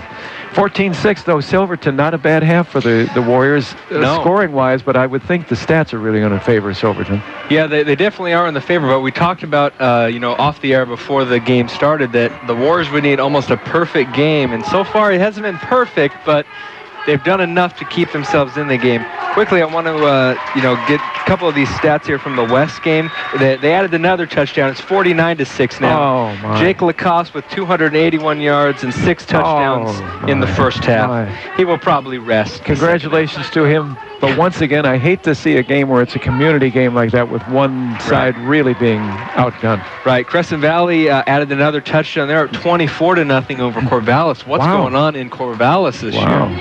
And Dallas up 14-7 on Woodburn nearing the half. We were talking to the Woodburn people last week. We thought they were going to be able to... Maybe they get the win. Handle that, but so maybe far... they will. Well, that's true. It's 14-7 right now. As for our game, Silverton has the edge in total yards, as you would expect, but not by that much. Only 197 to 108. So, a pretty close margin. Yeah. The Warriors have gotten, not big chunks of yards, but they're definitely getting enough yards to stay in the game. 29 plays for Silverton, 26 for the Warriors. Silverton, led by Garcia, he's pretty much been their offense tonight. 16 carries, 112 yards, and 2 touchdowns in the first half. He's looked unstoppable, Ray. He had that one call, as Rob pointed out, that was called back about, 60 yards? Yeah, something about Pike. that. That was Pike. Oh, was it? That was Pike. No, it was Pike, he said. Oh, I thought that was Garcia. 32. Oh, okay then. Never mind. And Chandler, the quarterback, is 7 of 11 passing, 85 yards, so he's been efficient, and his receivers have been open. Kirk is the leading receiver, 3 catches, 55 yards. Silverton, 5 of 7 on third down, so they're doing a really good job of third downs. How about penalties? Do you have their penalties? Rob has that somewhere, doesn't he? This penalties? They would have. They'd have more yardage except for that touchdown run. 41 yards of penalties. 5 penalties. The touchdown run by Pike that was called back, and numerous penalties which slowed them. They would have had probably a couple more possessions if they hadn't taken so long on their different possessions. Yes. They would get the penalties and still march down the field a couple of times. 2 successful drives. They lead at 14-6. Silverton has the 10 first downs. Quickly Garcia. For the Warriors, only 6 first downs in the game. They, too, are 5 of 7 on third down, so both teams doing very well. Marquez hit a couple of passes. Unfortunately, they were lateral passes to Knuth, so he ends up 1 of 5 passing for only 6 yards, but he did complete those couple that were just laterals. Knuth, 51 yards, rushing on 7 carries and a touchdown. He's looked pretty well. Pravatsky, only 4 yards on a carry. And Brandon Marquez has 12 carries for 49 yards of rushing offense in the first half. And that's it. That's where we stand. Pretty good first half. Not bad at all. The Warriors right at the end of the first half, able to get their touchdown on the first quarter. The last play of the first quarter as DJ Knuth ran for the touchdown, 6 yards for the touchdown. The extra point, however, was missed. And it was 14-6 as a second touchdown of the half was added. 11:26 mark of the second quarter. And a touchdown for Silverton. They lead it as they have hit their extra points twice. Michael Dooley has been successful. 14-6 the score at the half. The King and their court and all of those mobile murals. One of them disappeared. Did it fall down again? The one in the middle? The one in the middle is gone. I didn't see. Did it? There was a collective gasps from the crowd. Again, a second one but came it down? Was the middle one. The last time it was the third one, the closest one to us. Yeah. Well, 2 of the 3 mobile murals still standing. And a nice surrounding. It takes you back. Of course, I'll be 35 next week. It's not that far back to high school, just 40. Listen, we're almost at our 50th reunion, you know that? Really? Almost. How many people are going to be there? Next summer would be 50 years. I've never been back. I've never seen those high school people again. I'd like to do that next summer. I got to make it. I got to hold on. That's right. Make sure I'm there next summer. Well, let's take this break. We're at halftime tonight of an interesting ball game, and we hope the Warriors can stay in it in the second half. But it's Silverton 14, Warriors 6 at the half. Warrior football will continue on KGAL. Lynn Lanes in Lebanon, home of the best burger in town. The place to bowl is Lynn Lanes Bowling Center on South Main Road in Lebanon. And the people are real nice. And the Head Pin Restaurant, I'd go there even if the bowling alley wasn't attached. Good family fun. Bowling.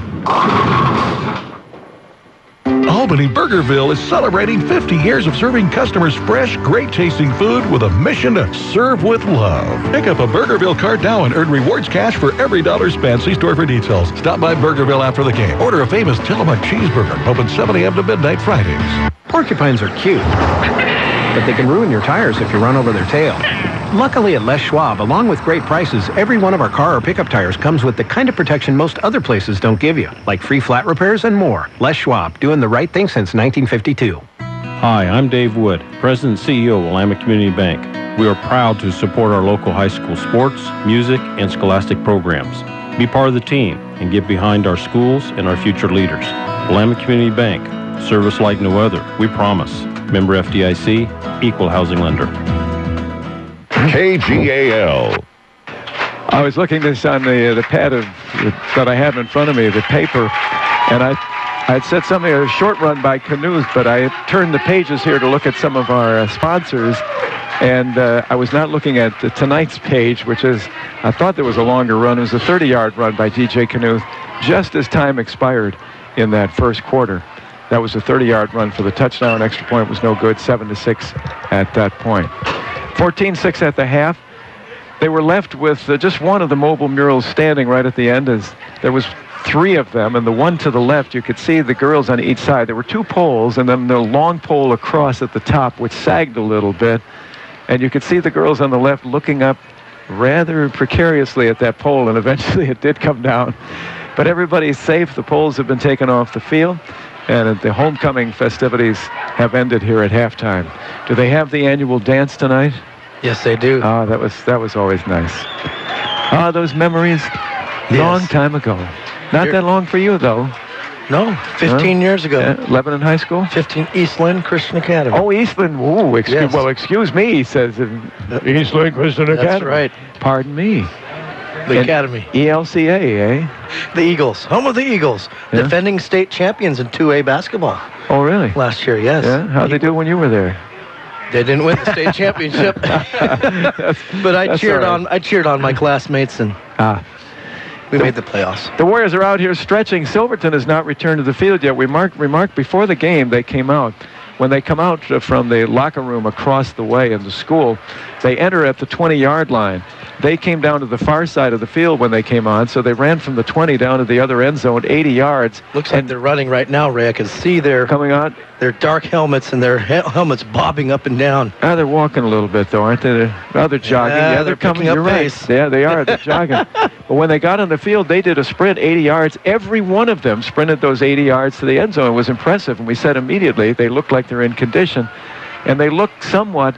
Use this analogy many times now because so many teams use that quick huddle, that no huddle offense, but they look like the Ducks a couple of times as they come to the line of scrimmage, and here they come again, and once they hit the field they start running a little bit faster, maybe not the sprint before the game, and they don't have to run as far this time. They'll run just halfway down the field to their bench. But they looked impressive when they came running on the field before the game. That's it. It's weird that you mentioned the Ducks, and yet John Mannion has a son that plays for Oregon State. Yeah, yeah, that's right. That just hurts just a little bit more that he's trying to run the same schemes that the Ducks do. But well, like Oregon State, they are 3-0 in the league. They are 4-0 on the year. The Warriors at 2-1 in the league, looking for a third victory tonight and hanging in against Silverton, but down 14-6. Here at the half. Just about ready to begin now at halftime, or are they going to add there goes the 3 minutes.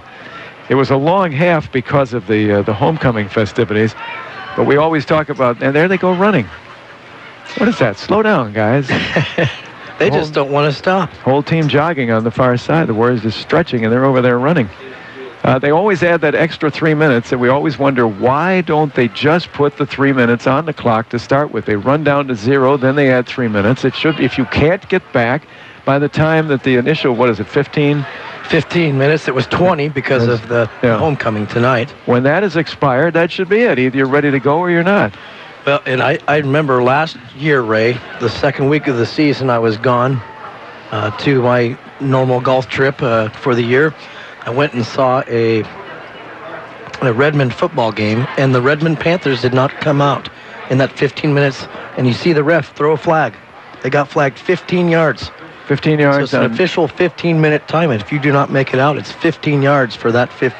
So were they kicking or the opposition kicking? The opposition was kicking from the 45-yard line of Redmond. Oh, in the end zone? Kick it in the end zone? They kicked it well out of the end zone. It was Grant's pass. Well, that's what they should do. When they put 15 minutes on the clock, that's it. Why throw the extra 3 minutes? Yeah. For a complete fitness experience with cardio machines and weight training, check out Lebanon Racquetball and Fitness. They're open 7 days a week, 24 hours a day, so whenever you'd like to work out, it's open. Look for Lebanon Racquetball and Fitness on Sherman Street in Lebanon. There they go running again down from the 40-yard line, nice the end zone. Light jog. Turning around and running again. Well, still, just those little jogs, 40-yard jog with Enzo would kill me. And would kill Enzo, too, the beloved yet still very peculiar Cheshire Labrador. You know, I've also understood, too, Ray, that the 3 minutes are an optional thing. I don't think it's, you know, if both teams are ready to go, they can go out there and tell the official we're ready to go. And then they can stop it. It's just if you need the 3 minutes to warm up. Warriors warming up here on the sideline. They played tonight without Jake McConnell, who has been a punter. And the last few weeks was not kicking for them, but has been their punter and has been the return man, one of two with Taman Pravatsky all year long. He is absent tonight. I will take this time to let you know what happened last night, Ray. The JV team lost to Silverton last night, 34-20. And the freshman team won a great defensive game, 16-8. The freshmen now run the record to 4-1, I believe, on the 3-1, 4-1, somewhere about like that. I think it's 3-1 actually, because they had one game where it says Jamboree at the beginning of the season. But they're 3-1 and doing well. The JVs are right around 500 for the season. The league standings in the Mid-Willamette Conference. Silverton, of course, in first place. They're 3-0 in conference, 4-0 on the season. Corvallis 2-1. That's not going to last after tonight, as they're down 17-0 to Crescent Valley in the first half. They were 2-1 to start the night, 3-1 in the season. Crescent Valley at 2-1, 3-2 on the season. Lebanon currently in fourth place at 2-1, record of. Oh wait, have I got the right? That doesn't look. That's not right. Which one is that?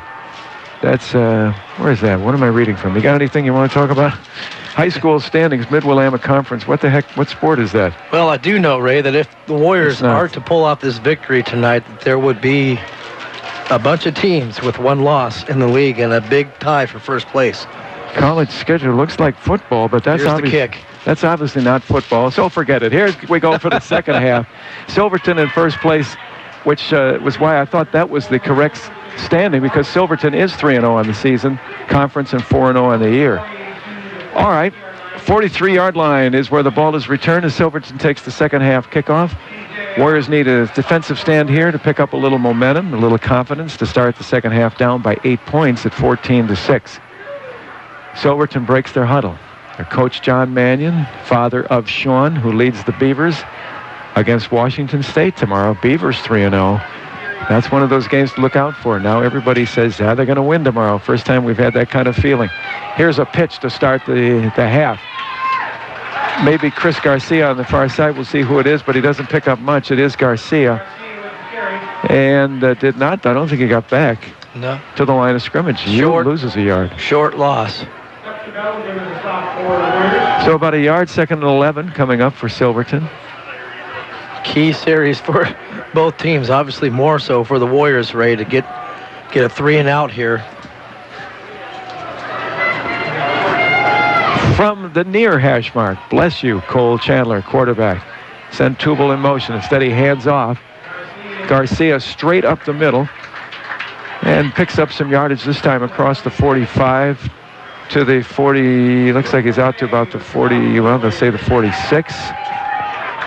Luke Rapay. And a gain of 7. Luke Rapay with the tackle, the first Warrior there. Key third down here, Ray, almost near midfield. Actually, a gain of about 3 on the play, not 7. Gain of 3. Again from the near hash mark. Chandler back to throw. Rolls out to the right. Being chased. He's hit as he throws long. Has a man open out there. Tubal. And it is intercepted by the Warriors. Intercepted. Brandon Marquez, I believe, has it. He does. He's back to the 27-yard line. Another nice throw by Chandler. as he was back at the 40-yard line. He threw it all the way inside the 20, but the ball bounced off Nick Tubal's hands. I think he got his hands on it, and it bounced to Brandon Marquez, who runs it back to the 30, first down for the Warriors. Boy, the only thing about that, Ray, was that was underthrown. It was up in the air a long time. It wasn't a direct line to the receiver. He was being, Fletcher Bellinger was coming from the backside for the Warriors with some pressure, so he had to get rid of that. And the first turnover of the game, let's see if the Warriors can get something going here, tie this game up. A long throw by Cole Chandler, but as Rob said, a little short. Ball tipped off the receiver's hands. Brandon Marquez has the interception. Brandon Marquez hands off to Taman. We haven't seen Taman Provatsky too much tonight, but he carries. The line of scrimmage, by the way, they say the 18. He'll carry out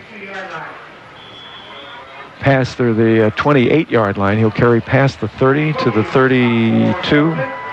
Gain of 4, 2nd and 6 for the Warriors. First possession of the second half. Well, that was a good way to stop Silverton and keep the Warriors within 1 touchdown. Can they score? Just underway in the second half. Warriors down by 8. Little discussion here as Brandon Marquez will come to the sideline. I'm not sure I what think it's a timeout here for the Warriors. Let's see if they are. Yeah, they are charged with the timeout. Wasn't sure at first what he was discussing. I thought maybe it might necessitate an official timeout, but the Warriors charged with the timeout. 9:49 remaining. Third quarter, 14-6. Silverton on top. Next week, Corvallis comes here. The Warriors now, with 4 games remaining in the conference season, this is the first of 4. 3 of those 4 will be at home. The lone road game against West Albany, and you'd rather get them here this year if possible. But we'll go over. Maybe we can arrange it to meet them halfway, you know. Play on a neutral field, maybe South Albany High School. But Corvallis, Dallas, and let's see who else is left then at home. Dallas. Corvallis, Dallas. Oh, and Silverton tonight. That's 3. First down throw is off the hands of the intended receiver by Marquez. A nice throw. And intended, is that Luke Rapay coming back? Yes, it is. At the 45-yard line. Well thrown and in his hands, but it was a defender right there. May have hit him just as the ball was in his hands. Dropped, incomplete. 3rd down and 6. Good throw, though, again by Brandon. I'm pleased with the way he's thrown the ball the last few weeks. Yeah, that was right on the money there. We've seen Luke, unfortunately, drop some balls this year that are right down that middle seam there for the tight end to take off for the races. But one of these times he's going to come up with that ball. He's going to make a big play on it. Had to be caught just with the hands, and the tougher one with a defender right there. But it was well thrown. So 3rd down and 6.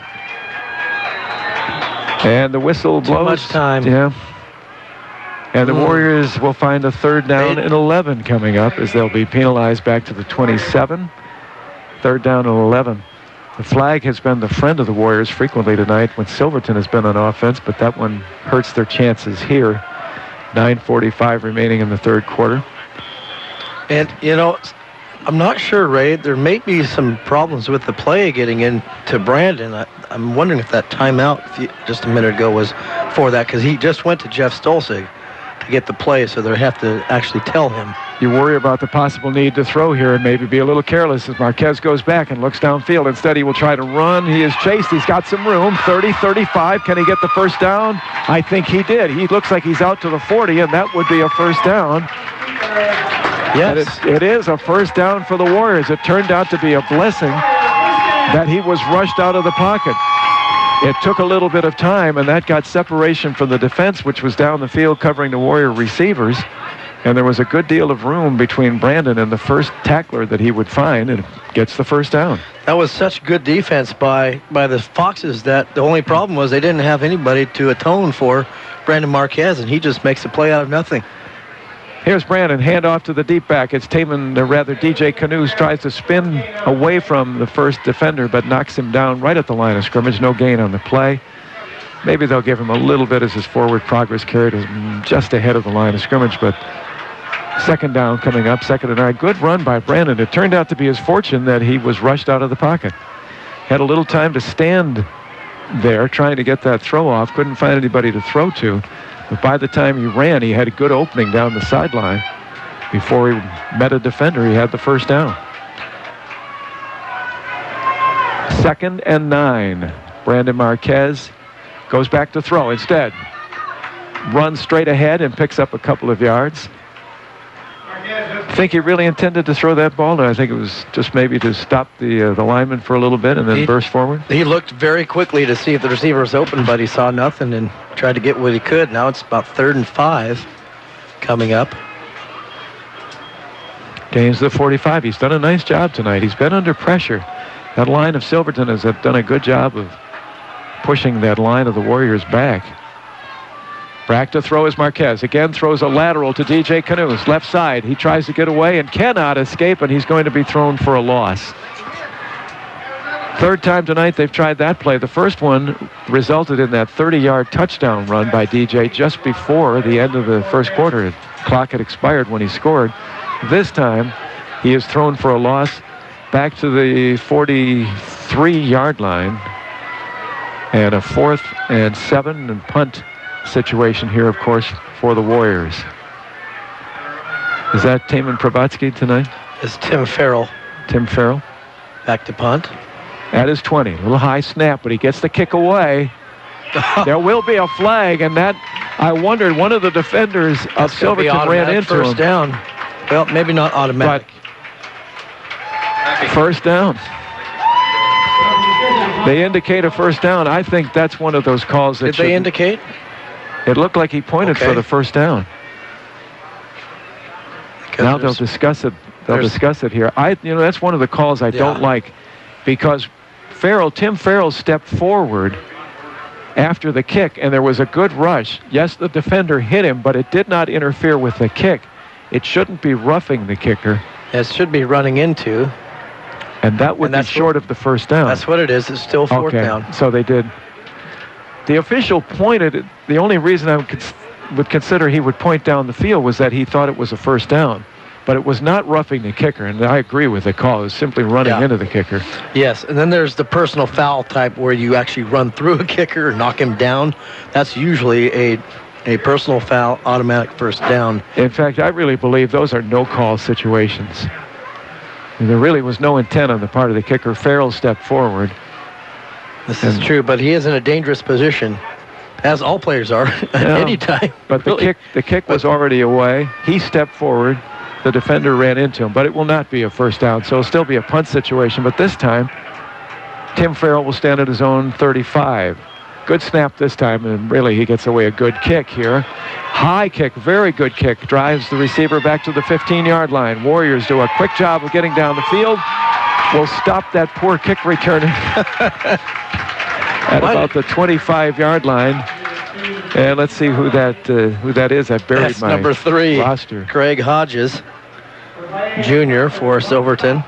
6 foot, 180-pound junior, met by a host of Warriors, and from the 27. Did he think he really had a chance? Did he think he had a gap there? Because there wasn't any gap once he got to it. Great kick by Tim Farrell. It was a distant kick, long kick, and it was high. That's what gave the Warriors a good chance to get downfield and hold Silverton to the 27, where they will begin first down and 10. 7:06 remaining in the half. Straight up the middle. Garcia, it is Garcia, spinning, turning, first down, 39-yard line. Good run. And look at him, he just almost sprints back to the line. 34-yard line as they break away. Carried the ball for what, 21 times tonight? 19 times tonight, but he looks like he's got fresh legs. I don't. It's amazing running back, amazing team. First down at the 34. Nice sprinting run by Chris Garcia.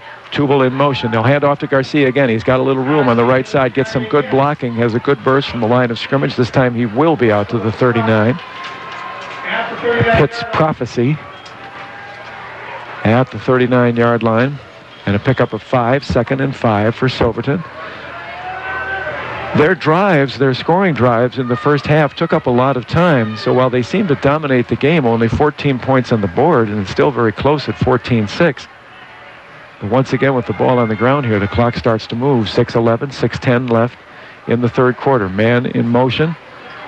Instead, they'll hand straight up the middle again to Chris Garcia.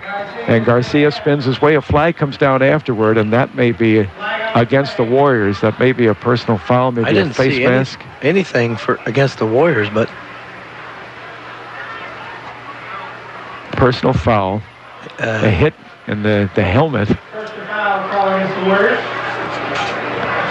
So a helmet contact, and that will be against the Warriors, and that will give a first down to Silverton, as Garcia had carried out to the 43-yard line, and they will mark it off from there, and that should be, is that 15?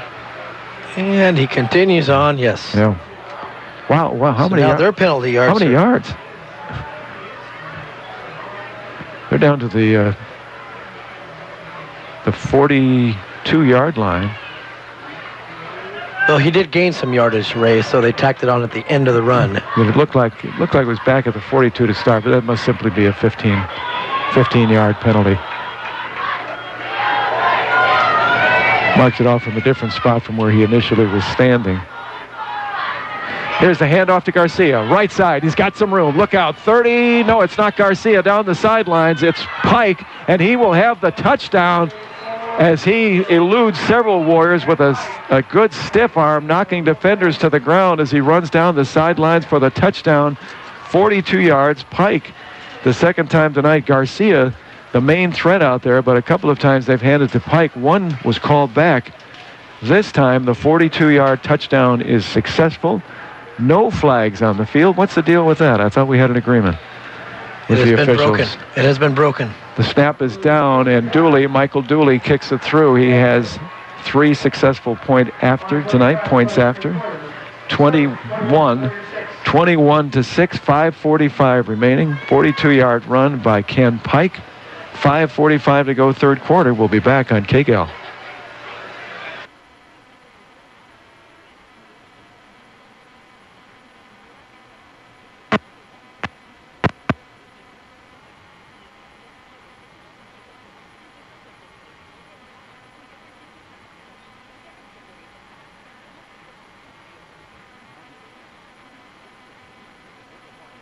Visit with one of our friendly staff at a neighborhood branch near you today. Linco Federal Credit Union in Albany, Lebanon, and Sweet Home. In Lynn, you're in. 1580 KGAL. 21-6 is our score as Silverton, a 42-yard run by Ken Pike, and a nice one. He had some good yardage, that was obvious, but they got to about the 35-yard line of the Warriors. He stiffed arm a couple of defenders to get all the way to the end zone. Nice job by Pike. And a 21-6 lead by Silverton. So they do score the first touchdown in the second half. That was the fear. The Warriors had a chance to get that first touchdown with their possessions, but they could not do it. And now the kick. Return to the 25, 27-yard line. And let's see who's back there tonight. It's DJ Knuths. 27-yard line. The Warriors will begin first and 10. 5:38 remaining third quarter. Now down by 15. So it's not only the 2 touchdowns, but at some point they would need the 2-point conversion, too. That's tough. Well, they need to get points on this drive. If they didn't need to last time, this is, almost have to think 4-down territory almost in every situation. But hopefully the Warriors can get first downs and get going forward. Brandon Marquez will call signals, and he will hand off here on first down to the near back, to the fullback. And that is Tim Farrell. Tim Farrell in the backfield. You know, we've seen this in several of the games that, of course, they will switch the running backs, and Farrell eventually appears to be in the third quarter. Do they consider more of a power back, maybe after the defense is roughed up a little bit, slowed down, a little tired? Oh, absolutely. Listed at 5'10", 215, and usually a straight down forward runner. Hand off to Knuths straight ahead, and he will gain a couple, but the Warriors are going to have a 3rd and long coming up, or they're going to hand the ball quickly back to Silverton. Well, they say no gain on the play. Let's see where they do place the ball just outside the 30, 31-yard line.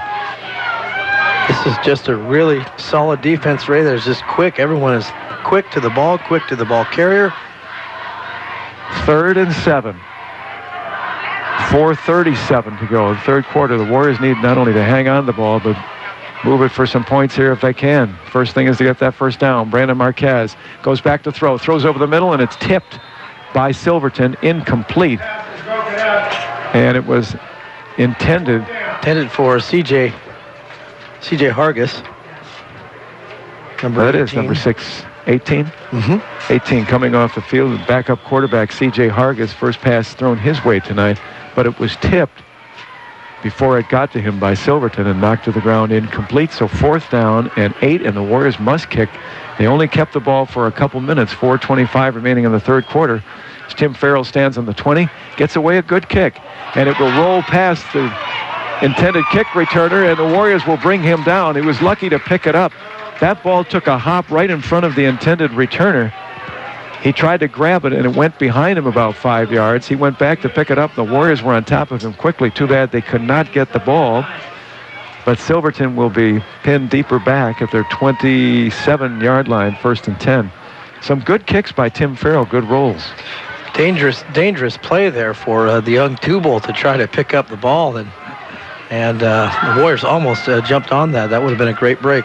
The last punt was high and deep. This one was more of a line drive that rolled, but much to the fortune of the Warriors. Here's a 1st down carry. Will not gain much. Pike, who just ran for that 42-yard touchdown a couple of minutes ago, picks up a couple of yards. Line of scrimmage was the 27. He's out to the 29, 2nd and 8. And clock running in the third quarter, 21-6 Silverton. 3:53 remaining as they talk things over. And you notice they're not in so much of a hurry now this half, right? No.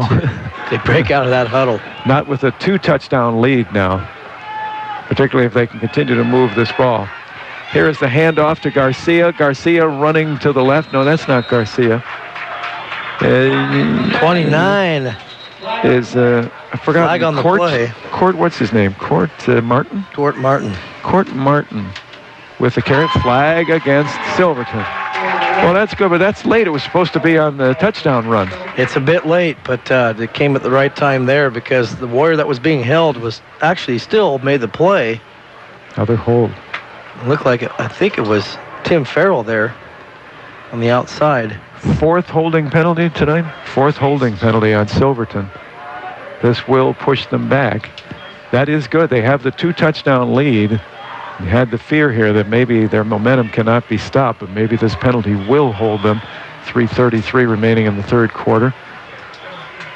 Well, it's not a long penalty. It's only back to the 20-yard line. Well, it'll be 2nd and 17. Hand off to Garcia. Breaks a little room, but the Warriors do a good job of grabbing him by the seat of the pants and bringing him down. Luke Rapace was one of those. Jacob Gillette also there, Ray. Boy, he is a hard runner, Ray, because it looked like he was going to be tackled for maybe 2 or 3 yards, but kept fighting for this extra 3 or 4 yards. Get him to 3rd and 10 here, but a big play for the Warriors. They want to get the ball back, get back in this game. On 3rd down. Ball will be at the 27. They need to get out to the 37, their own 37. It is 3rd and 10. And they will send 3 receivers for the right. Let's see if they will throw. Cole Chandler's the quarterback. Goes back, looks to throw. Throws out here to the right side and has a receiver, and he drops it. Drops it at the 40.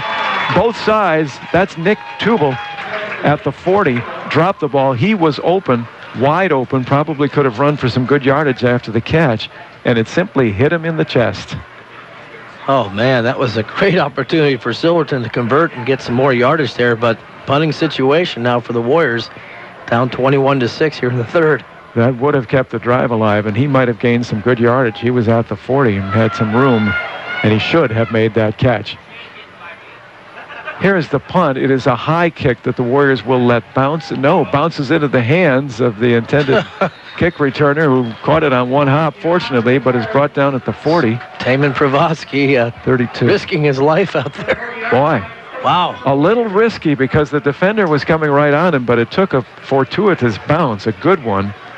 But still, I don't know that you want to be handling that ball with the defender coming down with a full head of steam right in front of you. He caught it, but was brought down instantly.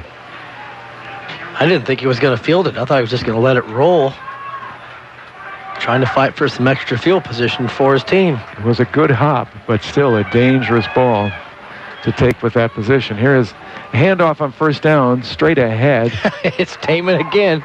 Almost to 1st down. Boy, he got more than I thought. He scooted through underneath those defenders. It looked like he was stopped about the 45. But a little worm crawling along the ground. He gets to the 48, just short of the 1st down, 2nd and 2. 5'8", 170-pound senior, Ray. low center of gravity. Just like you said, he just lunged forward for another 3 or 4 more yards. He is the lone back now as they send 3 receivers right, 1 to the left, and he will again know it's Marquez. Fakes the handoff. Brandon has the first down. Still on his feet, chased from behind and brought down at the 45-yard line of Silverton. First down and 10.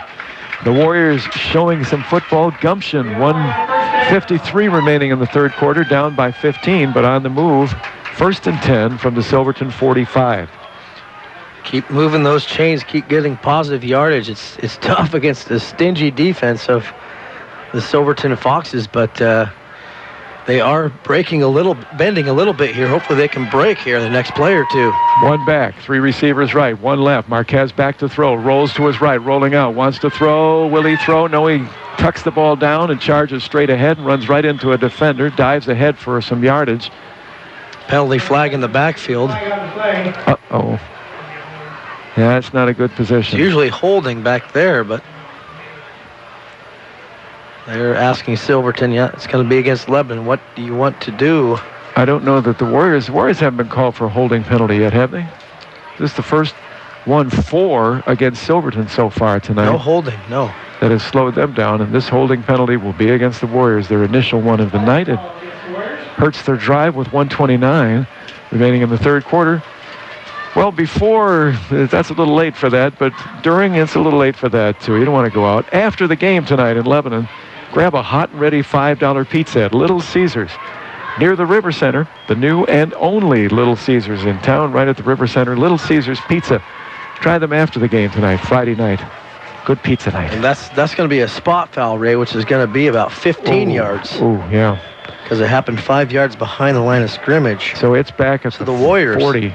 Are up to 42 yards on the night in penalties. Only 5 penalties for them. 25 yards to go for a first down. First and 25 from the 45.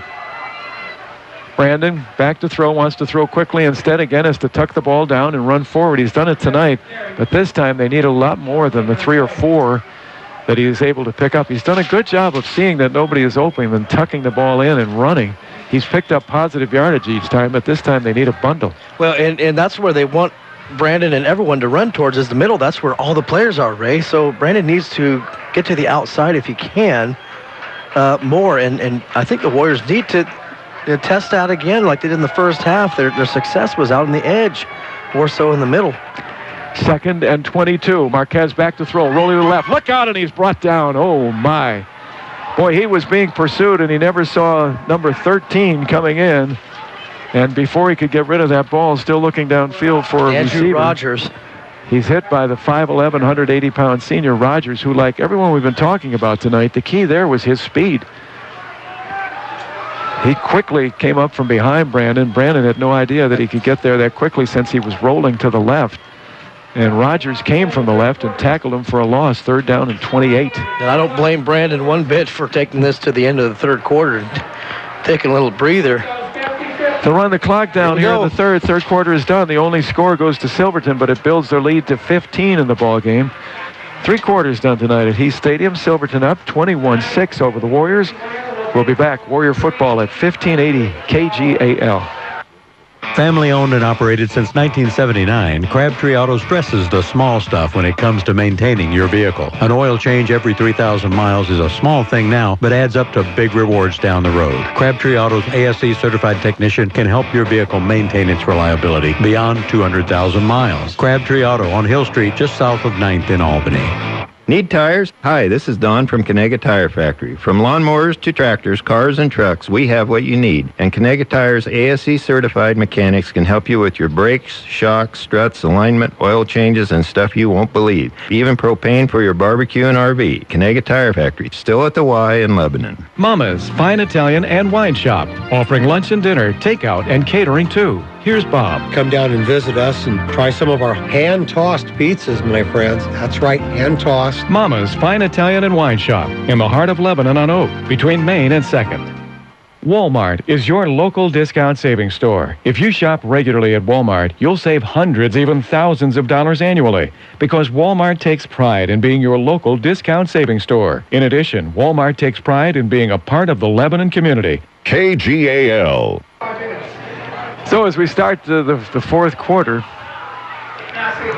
a pass incomplete here on a third and very long for the Warriors. Again, off the hands of the intended receiver, Riley Wessel, but it was a little bit behind him. But as Riley turned, maybe looking toward a potential defender, he dropped it, and it'll be fourth and awfully long, 28. Fourth and 28. It was a short pass. Riley might have had a little bit of room, but still would have been well short of the first down, I think. Fourth and 28, and the Warriors punting. As Tim Farrell stands at the 25-yard line. He's gotten off some good kicks. This one, he gets a good snap. And boy, that's a beauty. That is distant. 25-yard line. It hits at the 25 on the other side of the field. That's 50 yards in the air. This one dies quickly. Boy, it would have been nice if that had gotten the roll, but that's 50 yards from his own 25 down to the 25-yard line, and it comes forward to about the 27, and that's where Silverton will take over. He's gotten some good punts. That was a fine-looking punt. A good hang time. I was hoping for a little bit more roll on that one, but couldn't get it. Instead of bouncing towards the goal line, bounced back toward midfield, but at the 27, good job by Tim Farrell. First and 10, 27 for Silverton. Far side of the field, just underway fourth quarter. They lead by 15. Hand off to Chris Garcia. Look out, they may lead by 21. They will. 50, 40. Is that Garcia? 30? Or Ken Pike again? Doggone Pike. Pike. Oh, my. 73 yards on the first play from scrimmage, and that certainly will do it for the ball game tonight. I guess I should know by now, the one that's breaking the long runs is Pike, but it's Garcia on every carry. You can't see who gets that ball coming out of the backfield. And I make the assumption on the carries that that's Garcia. It was Pike. Third time tonight he's done that. 73 yards on this occasion, 27-6. And Michael Dooley will try for the extra point. As Jonas Dahl will hold. Dooley's been perfect on the first 3 touchdowns. He sets up here. He stands at the 14. The ball placed at the 10. The snap is good. Placement down, kick is up, and it is good again, and it's 28-6. 73-yard run by Ken Pike. The next time there's a long run, I'm going to say Ken Pike, and dollars to donuts, it's Garcia. 11:35 remaining in the third quarter. We will take a timeout. 28-6 now. The number 1 ranked team, power rankings by the OSAA showing why. 28-6 Silverton on KGAL. RV bottles on the lot now, ready for you to buy. Lassen RV Service Department has a new truckload of parts and accessories on sale just in time for fall fix-up. From changing a light bulb to rebuilding your entire RV. No job is too big or too small for Lassen RV in Albany, where friends send their friends. If you'd like to do it yourself or need helpful advice doing it, your neighborhood Ace Hardware and Contractor Center can help. Economy Supply Building Center has been that helpful place for over 58 years. Economy Supply Building Center, where Highway 34 becomes Tangent Street in Lebanon. Your Mid-Valley home of the Lebanon Warriors. News Talk 1580, KGAL, Lebanon, Albany, Corvallis. 28-6 now. Silverton, great run, 73-yard run by Pike. That really breaks the backs of the Warriors here tonight as they find themselves down 3 touchdowns and still with the need of a 2-point conversion in one of those, even if they scored them. The kickoff will be returned out to about the 34, probably Taman Pravatsky. It is. He sets it at the 33. Let's see if the officials will allow it just to stand right there. Usually they'll move it back a little bit. No, 33 is fine with them, and that's where the Warriors will begin. 11:28 remaining in the ball game. Next Friday night, Corvallis will come here. They were trailing 17-0 in the first half in their Civil War across the bridge tonight in Corvallis. Crescent Valley was winning at the time. See if we can catch some scores here from Scott Landgren with us here in just a little bit. First down and 10, Marquez hands off to, it looks like DJ Canoes dancing through. We'll see if it is. It is as he carries out past the 35 to the 37-yard line. Pick up about 4. We'll call it 4 on first down, 2nd and 6. Any scores right now? We'll get some scores from Scott. The other Civil War, South and West tonight, was not pretty. 49-6 at the half. West leading. 6 touchdowns for Jake Lacoste tonight. I'm sure he won't play much in the second half. Boy, nowhere. The Warriors cannot get anything going really on the ground. Brandon. 63-12, West Albany. Oh. So the clock's running. That's one thing. It's a running clock now in that second half. 40 points. When you lead by 40, the clock starts to run. Just a couple of yards for Brandon. 3rd down and 6. The Warriors, who were faced with a 4th and 28, had to punt. First play from scrimmage, 73-yard run by Ken Pike, probably has put the game out of reach. Marquez again, a lateral in the backfield to DJ Canoes, takes it on the right side, and he'll be run out of bounds. Did not have a lot of room. That play resulted in a touchdown, a 30-yard run at the end of the first quarter, right at the end. The lone touchdown for the Warriors tonight, but the last couple of times, Silverton able to stretch it out, push Knuth out of bounds. The ball will be at the 32. And with a 4th and 6, the Warriors will have to kick. Not what you wanted. Here's Tim Farrell standing back just beyond his own 25 here. And will, going to his knees to make a rather nice catch. That's Tubal. Nick Tubal. I almost called him Rubel.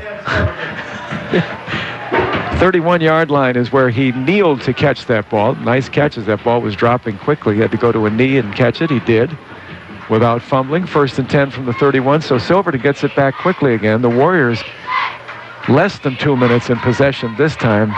And things are not looking good. They played a good game, a solid game against Silverton. But really, as expected, they're falling short here with Silverton on top 28-6. Here comes Garcia. No, it looks like... Is number that two? Number 2. Yes, Jonas Dahl, who was the quarterback last year. I remember that name.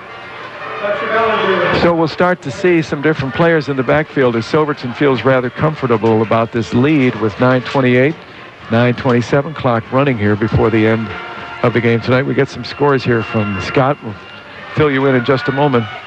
2nd and 9 for Silverton at their own 32-yard line. Got to move over here beyond that post again. I will join him, not getting fresh. Here's the handoff. Let's see who it is. Garcia is still in. Look like 10. No, it's Pike. Oh, it's Pike. Darn you. Well, he didn't score. It can't be Pike. We're doing better. Ken Pike with a short gain. He's up to the 33-yard line. That's going to hurt the average. Yeah, that's really going to hurt the average. Did he get anything on that? It's still 3rd and 9. They gave him a yard. 3rd and 9 as the clock runs. It's CV 31, CHS 3 in the 3rd quarter with 8:14 remaining. So it looks like CV is going to wallop Corvallis this year. 3rd down. Chandler rolls out to his left, throws downfield, has a receiver. He's wide open, catches the ball on the far side. Preston Kirk battles a couple of defenders, pushes a few away, and still gains down to the 44-yard line. 1st down and 10. He caught it beyond the 50, probably about the 47. And he simply turned a couple of defenders over there, took a shot at him. He pushed them out of the way, gained a few more yards to the 42. 1st down and 10. Good throw by Chandler. Nice catch by Kirk. That was an excellent throw from Chandler. And the Warriors look tired out there, Ray. They look like they have been worn out. So far, there's still 8 minutes left, trying to make this a respectable game. Dallas leads Woodburn 21-14 in the 3rd with 5:23 to go. Scott mentioned when we left Woodburn last week, we said that seeing what they did against the Warriors that they had a good chance to win tonight. They're still in the game, but down by 7 to Dallas. Whoever carries it here will pay the price as he pushes forward to the 40. It's Chris Garcia. A couple yards, but he was met by a host of Warriors. Pushed him to the ground. And West Albany winning their Civil War handily with the clock running. What'd you say it was? 63-12. Wow. Lacoste had 307 in the first half. 307 yards for Jake Lacoste in the first half tonight. He's probably not playing in the second half. Be foolish if he were. Jonas Dahl in motion. Chandler hands off to somebody, Garcia. I don't want to say Garcia now. Curse that Pike. He's made, I've been saying Garcia all night. If you say Pike, it'll be Garcia. If you say Garcia, it'll be Pike. And then it looks like I actually know who's carrying the ball. I just assume it's Garcia. And then I say Garcia, and it's Pike running for the touchdowns. But he's made me uncertain as to who has the ball. It's Chris Garcia. 36-yard line. He started at the 42, so they've gained 6. 3rd down and about 4. Cole Chandler is the quarterback. He'll hand off to Jonas. Is it Jonas Dahl? Is that 2? Number 2. Garcia. They say Garcia. It is 10. It is 10. 10, not 2. Not sure the 2 was even in the game. I was looking for him coming out of there. It looked like a 2. They do have number 12. Their numbers are kind of, we were marked before the game as the sun was going down, Ray, that their numbers are big, but in the dark, it's hard to tell. Well, it's not bad. It's black on white. I prefer that. I mean, that's good. It gives you a good shot. But Matt Craig, I think, was doing the blocking for Chris Garcia. Matt Craig, number 12. Timeout for Silverton. 6:09 remaining. Here is the football deal tonight on KGAL. 28-6 Silverton with the lead. They will maintain their number 1 ranking from the OSAA and the power rankings. They were number 2 in whatever it is, the coaches poll or some guy from Portland, whatever it is. The human poll. That one poll that Oregon Prep Sports carries. They were number 2. They'll certainly stay there this week with the victory over Lebanon, leading 28-6. 8 minutes remaining. For over 50 years, Mega Foods has been offering the best quality and taste in town. More than just a supermarket, also a good neighbor, Mega Foods in Albany, and, of course, right here in Lebanon. Our thanks to Mega Foods, all of our sponsors of Warrior Football. We could not bring you Warrior Football without them, and that's why we say if you need any of the products or services we mentioned tonight, please stop by our sponsors. Thank them for making the broadcast possible, and also you will find they're good locally owned business that take pride in what they do because they live right here in Lebanon. The owners live right here in Lebanon. 4th down and 1. They will look like they get the first down on a push straight ahead. Not a lot of yardage, but certainly enough for the first down to the 30. And Silverton will hang on to the ball and simply run the clock. First time tonight that Chandler has carried, isn't it? First carry of the night for him. He gains a yard. Good for him. If it have a yard on the night. Warriors trying their best, still trying to get this offense of the Silverton Foxes off the field. That's just a backbreaker there. 4th down conversion, keeping the drive alive. And the clock running. 5:50, clock moving as Chandler watches Jonas Dahl. Hands off to Dahl this time. They do nicely have an end around to Jonas Dahl. I told you he was in a game. There were 3 Warriors there, Ray. Which 3 Warriors were there? He is stopped, by the way, quickly. I don't know. Jacob Gillette was there. Yeah. He was 1. Yeah. It's on the far side. It was on the far side. I thought I saw Taman Pravoski getting in there. I didn't see the numbers on any of them as they got up. Jonas Dahl. I was so proud that I saw Jonas's number. Never, tell you the truth, I never looked. Never occurred to me to look. Jonas again in motion. This time Chandler fakes the handoff and gets straight up. They've run that play a few times. And there will be motion. Illegally. What they do is they line a receiver up either right or left. He will be in motion. Dahl, who took the end around on the play prior, this time starts in motion, and when he goes by, Chandler fakes the handoff to him, then gives to the lone back who comes straight up the middle. Many times tonight, that has been Garcia, a couple of times Pike, who has run like crazy with the ball. It looked like another number in the game. Uh-oh. Might be seeing some second stringer type numbers coming in here. Let's see. I thought it was Sam Kushnick, who is a running back, but it looked like 33 on that last play. Here's Chandler under center. Chandler will hand off. Fumble. It is 33. It's Kushnick, and he does fumble, but he falls on it as he falls forward to the 30. Where are we going to place the ball? 37? 37-yard line. Clock running. 4:34 as they run the ball. Clock keeps moving. It's at the 37. 3rd down and about 8. It says 18. That's wishful thinking on the. Oh no, it is 18. I'm wrong. I'm looking at the wrong chain. They've lost a lot of yardage. Game's getting a little long now, don't you think? It is, but the Warriors, boy, it'd be nice to get a stop here. It might be 4-down territory for Silverton. And the clock is still running, and the play is not running, so delay of game will cost them 5 yards. 5-yard penalty. That's one stat the Warriors have been better at tonight than Silverton is, penalty yardage. You know, they've avoided the turnovers. We said they would have a shot if they played a perfect game and avoided turnovers. They haven't turned the ball over yet. Yeah, but it's not been a perfect game. No. There are other factors, too.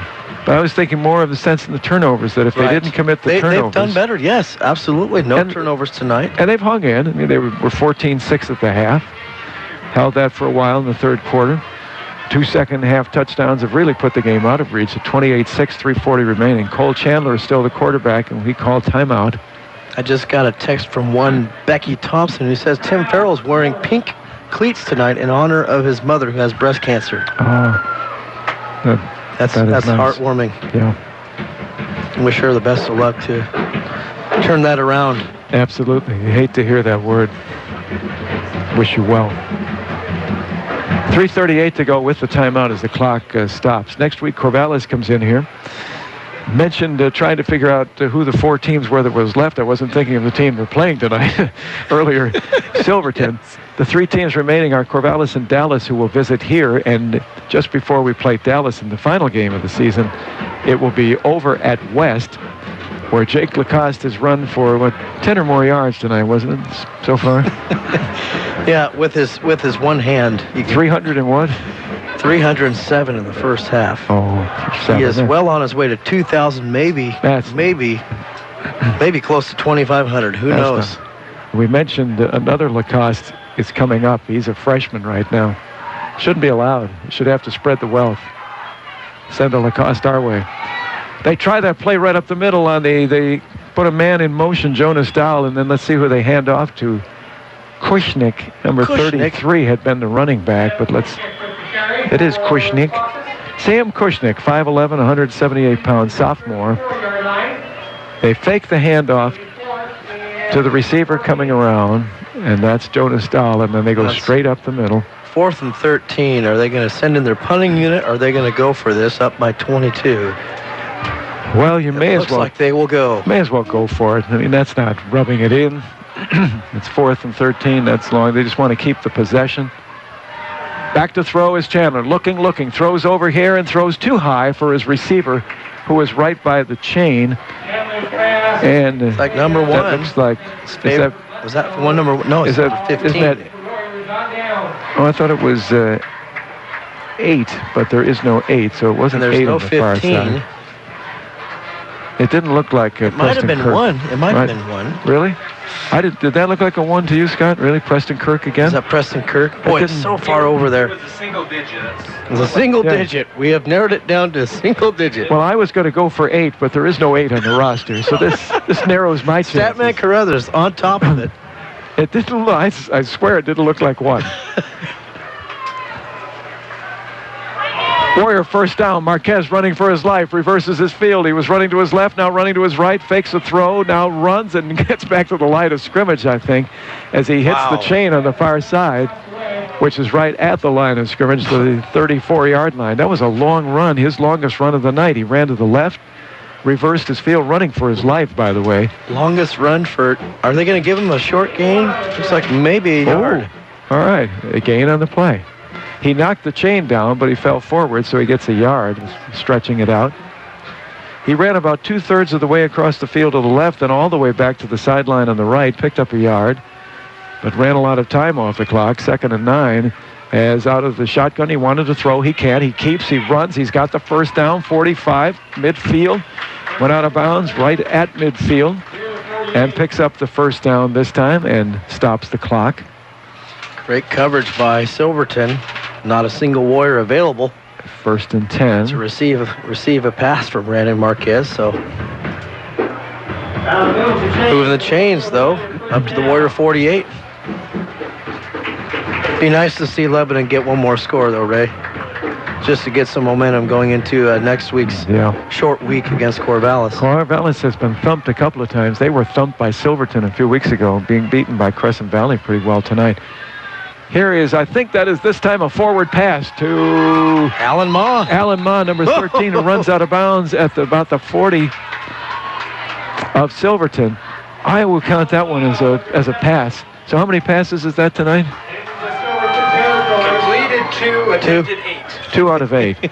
That play has been run a couple of times where DJ Canoes has been really... You can't even call him the intended receiver, the intended running back, because he's just behind the quarterback, although he's out in the flat. But this time, Alan Ma was maybe about a yard in front of Marquez when that ball was thrown, so it'll be a complete pass this time instead of a running play. Marquez is in the shotgun, and he will throw quickly right side and throws it high, incomplete, and the intended receiver, takes a hit. Chris Bustillos, number 16. Thought maybe they might have a roughing penalty there as he got hit after that ball was off his hands. 2:22 remaining. Clock stops with that incomplete pass. 28-6 Silverton. They will take the bus back up to Salem and beyond tonight with joy. Again from the shotgun, throwing situation. Marquez will roll out to his right. This time he will throw downfield, and it is intercepted. First interception of the night, first mistake of the night. Doesn't really matter now. Close to midfield and a pile up over there. Got to be careful not for a personal foul on the far sideline near the Silverton bench. Everything is kosher. It'll be first down and 10 for Silverton. Is it just shy of midfield? The tip of that ball is right at the 50-yard line. 2 minutes and 9 seconds to go. Pass was thrown to the far side of the field. There was an open receiver, too. I couldn't tell you who it was, but... That was in post territory. There's big metal post here. When that ball was thrown, it's a little bit tough to see through the crowd, but it was intercepted and brought back to the right at midfield. First down and 10. Kushnick, the sophomore, will cross midfield. Good job of staying on his feet and at least fall forward for maybe a yard. 49-yard line of the Warriors, and the clock under 2 minutes and running. Very surprised that Coach Mannion still has his first string quarterbacks and running backs out there. Right? I'm surprised it's the same, Rob. For injury out there. I thought that on their last possession because they've got a sophomore running back in. They're sending a message right now, Ray, that they have a legitimate league title in their sights the next few weeks. See who has the ball this time. It's a single-digit number. It's not. It's number 6, Bevins Bryce. He is a senior, 5'7", 165-pound senior, gets his first carry of the night. And he does pick up some good yardage as he picks up to the 44-yard line. So they've picked up 6 on this possession. They have a third down and 4 coming up. 3rd and 4, clock is running. 1 minute 9 seconds to go to a Silverton victory tonight to maintain their position atop the Mid-Willamette Conference. Perfect record. Handoff. And whoever that is does not pick up much back to about the line of scrimmage.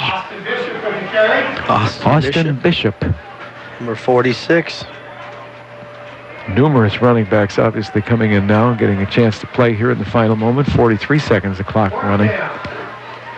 So at the 44-yard line, they will simply run the clock here, whatever they may even take too much time They will have to run a play. They might be satisfied even to let the clock run delay of game. No, they'll head for the line of scrimmage here. 26 seconds. It is a 4th and 4. And too much time. There we go. All right. Well, that's the wise thing to do at this point. Just run the clock. They do have to, well, they will punt the ball. 4th and 9, so rather than keep the ball here, they'll stand back at their own 37-yard line where they will punt. And the Warriors will send 2 returners back. The kick is going to be a line drive kick that will bounce as Alan Ma will watch it bounce. And so is, you said number 1 tonight was not Kendall Leopard? No. Do we know who number 1 is? Chad Nissen. Oh, Chad Nissen. You did mention that earlier. Chad Nissen also back, but neither with a chance to get that ball well out of their reach. Just rolls and puts the Warriors deep in their own territory. Not only do they need 95 yards for touchdown, they need 22 points to tie. That's probably the tougher of the two tests. They need more time. 9.7 seconds to go in the game. 1 play, and the game will end tonight. Warriors put up a good battle against a very strong team. That even from the outset of the season, the analysts were right in thinking that Silverton was one of the better teams in the state. Last week they had them ranked behind West Albany, but they beat West in a battle last Friday night, 28-21. I'd like to see a rematch between those 2 teams. Who knows? Maybe they'll meet later on in the playoffs. That's it. They take a knee. Game over. Final score. Well, the clock's not done yet. 4 seconds. Hang on. 2 seconds. 1. Game over. Final score, 28-6. Silverton wins it tonight. The Warriors do put up a good battle, but fall short. Next week, Corvallis will come back and wrap things up with the stat man and tell you what's ahead in our future broadcast. 28-6. Silverton beats the Warriors tonight on KGAL. You will come out a winner at Power Honda. Their talented staff will show you how easy it is to get the vehicle you want and the payment you need. Check out mypowerhonda.com. Call 928-0122 or just go in to Power Honda, Highway 20 east of I-5 in Albany, your Honda Superstore. Making life easier and more productive, that's what Lynn Benton Tractor can do for you. And it all begins by discovering how the full line of Kubota equipment can help.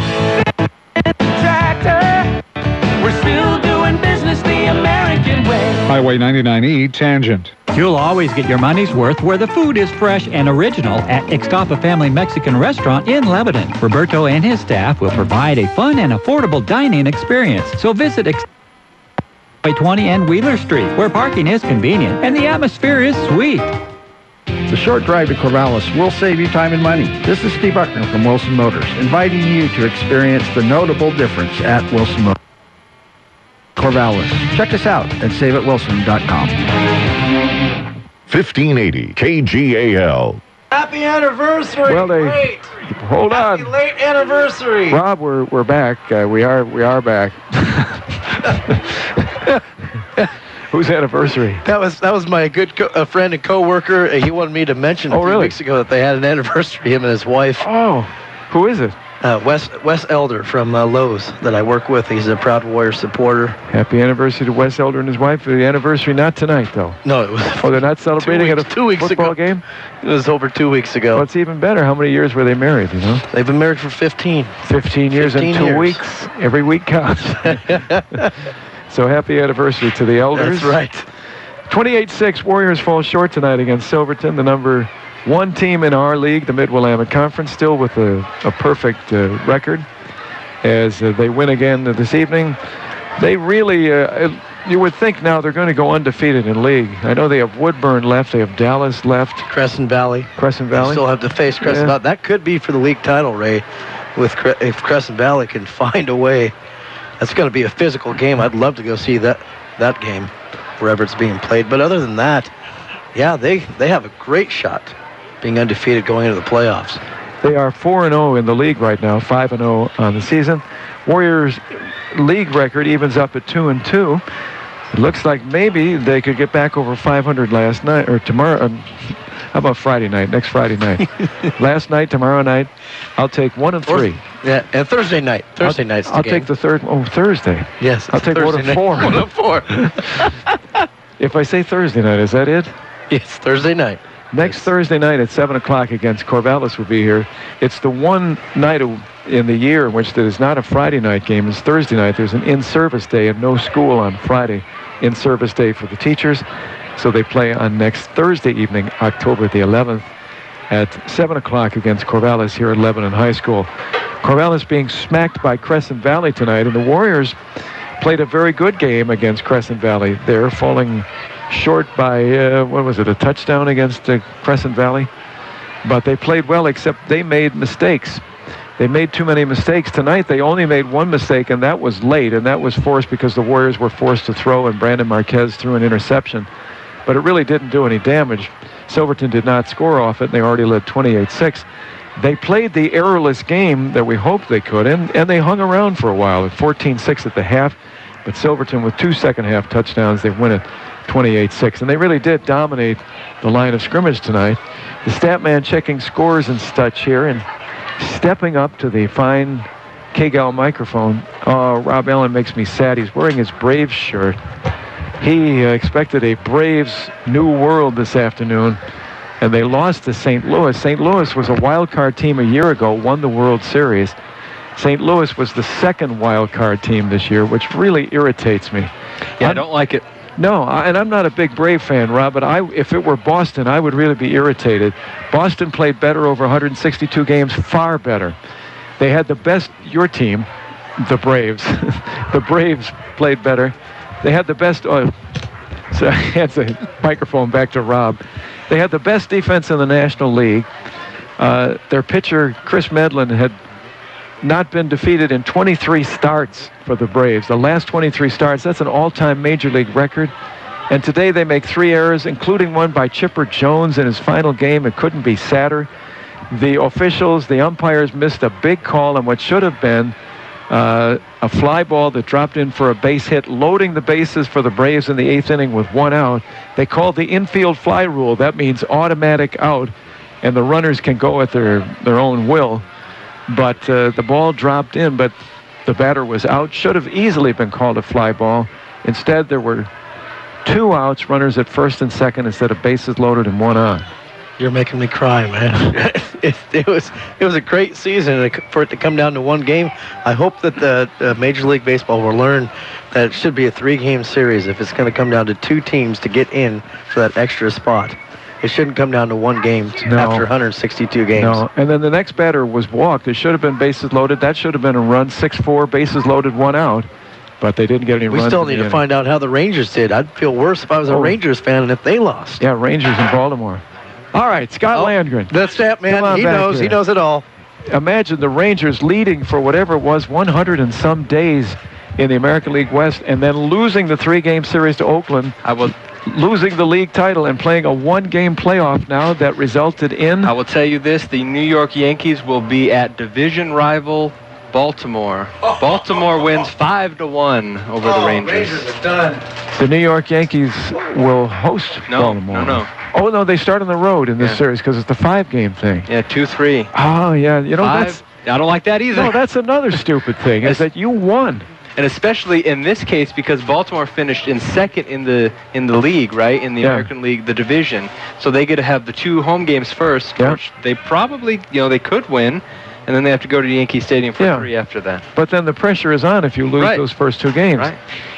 It means that what did the Yankees win with the home field, really? Right. I don't know. I'd rather see them even stretch it out and do some traveling. A Yankee game first, then Baltimore. And but the Rangers are out. Rangers out. Imagine that.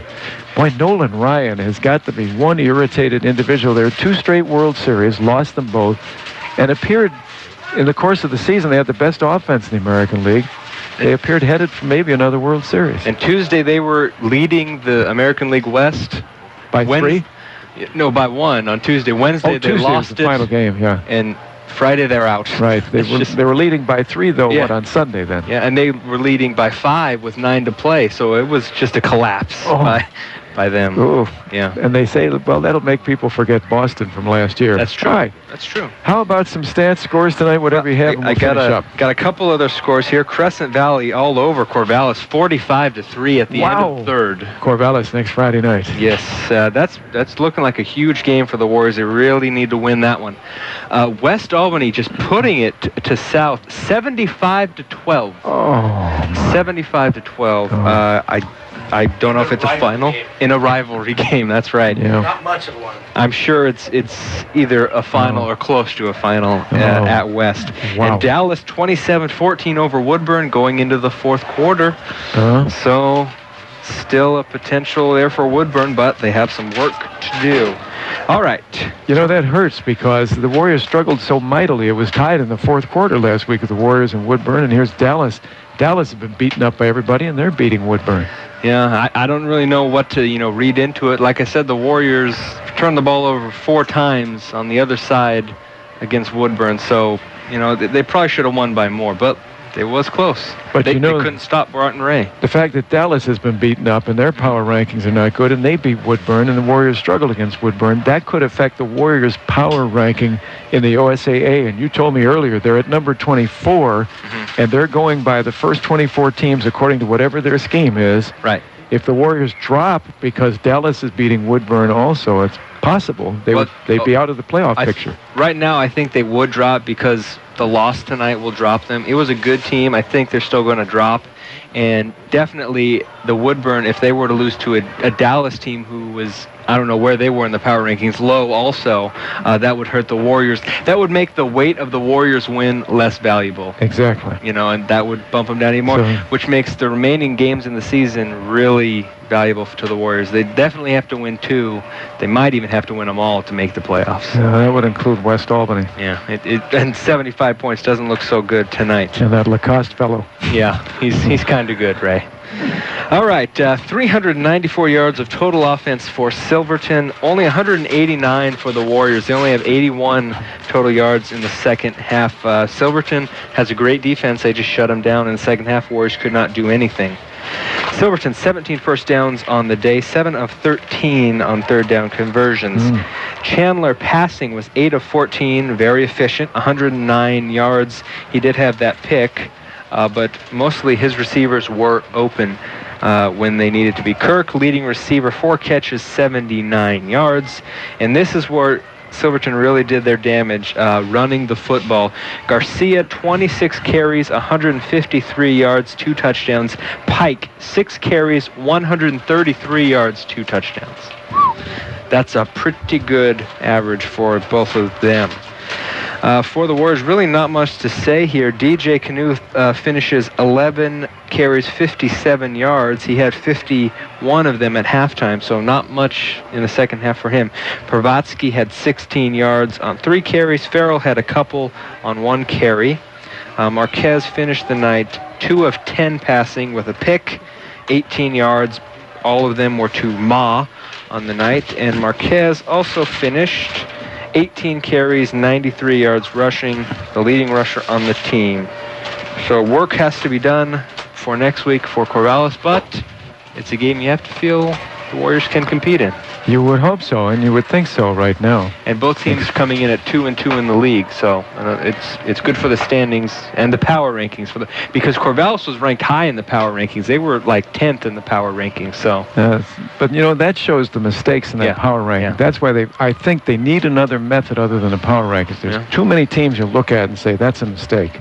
Yeah, I mean they'll drop with their loss also, but they'll probably still be top 15 when they play the Warriors next week.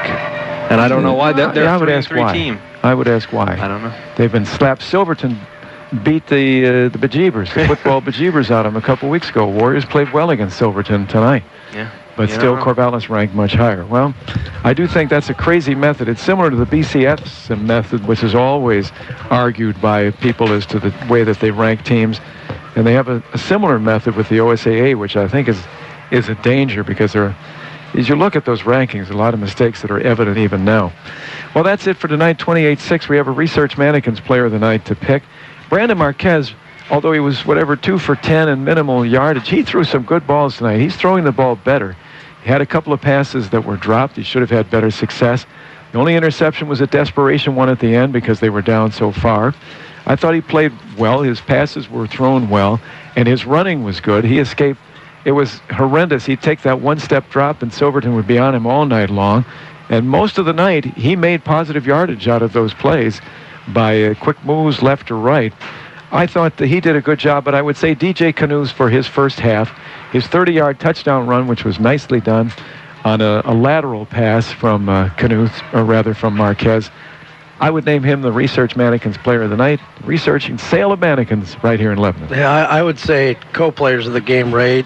Just one quick thing for DJ Knuth. He got the only score of the night for the Warriors, an exciting 30-yard run, a backwards lateral, if you will, from Brandon Marquez, and re-energized the Warriors, got them back into the game. But the co-player is Brandon Marquez because he does so much for the Warriors. I really do believe that he did lay a hit on defense earlier in the game.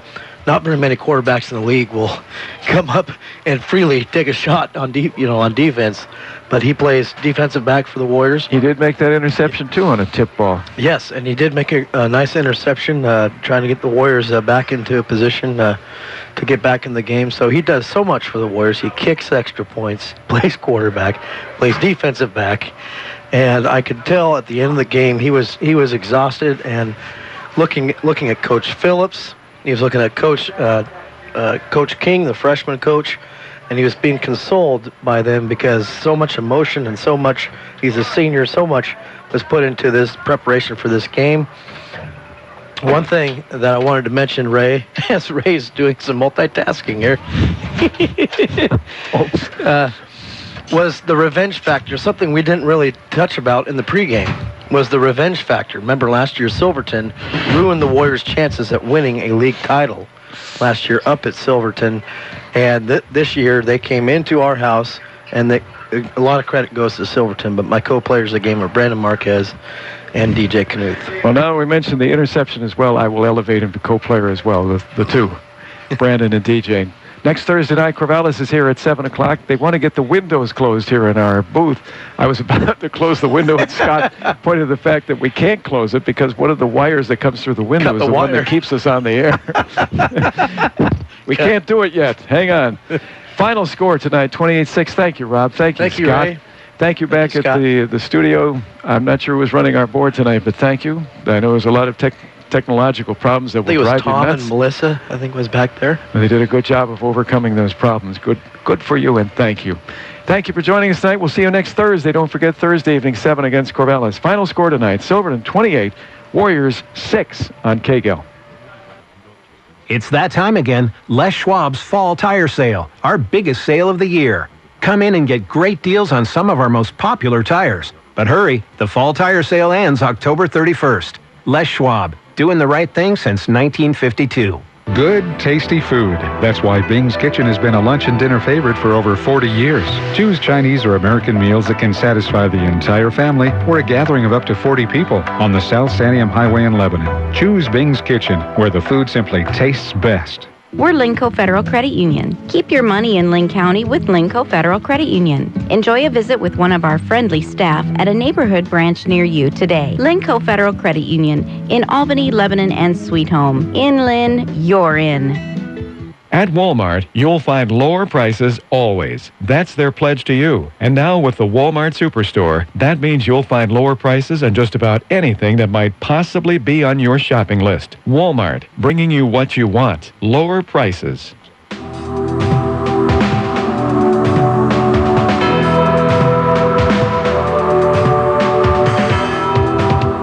Thanks for listening to Warriors Football on 1580 KGAL. You can follow the Warriors all season long, every snap, every score, every game, home and away on KGAL. Tonight's game has been brought to you by Economy Supply Building Center, Mama's Fine Italian, City and Suburban Electric, Lassen RV, Power Honda, Ixtapa Mexican Restaurant, Linco Federal Credit Union, Burgerville, Crabtree Automotive, Lynn Lanes, Willamette Community Bank, Les Schwab Tires of Lebanon, Bing's Kitchen, Like New Appliance, Len Benton Tractor, Wilson Motors, and by Kanega Tire Factory.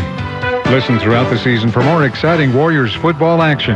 This broadcast is exclusive property of Eads Broadcasting, Smart Talk 1580 KGAL, and Radio Robbie Productions. U.S. copyright law protects this broadcast. Duplication or rebroadcast of any portion of this program is strictly prohibited without prior written consent. We now join our regular programming.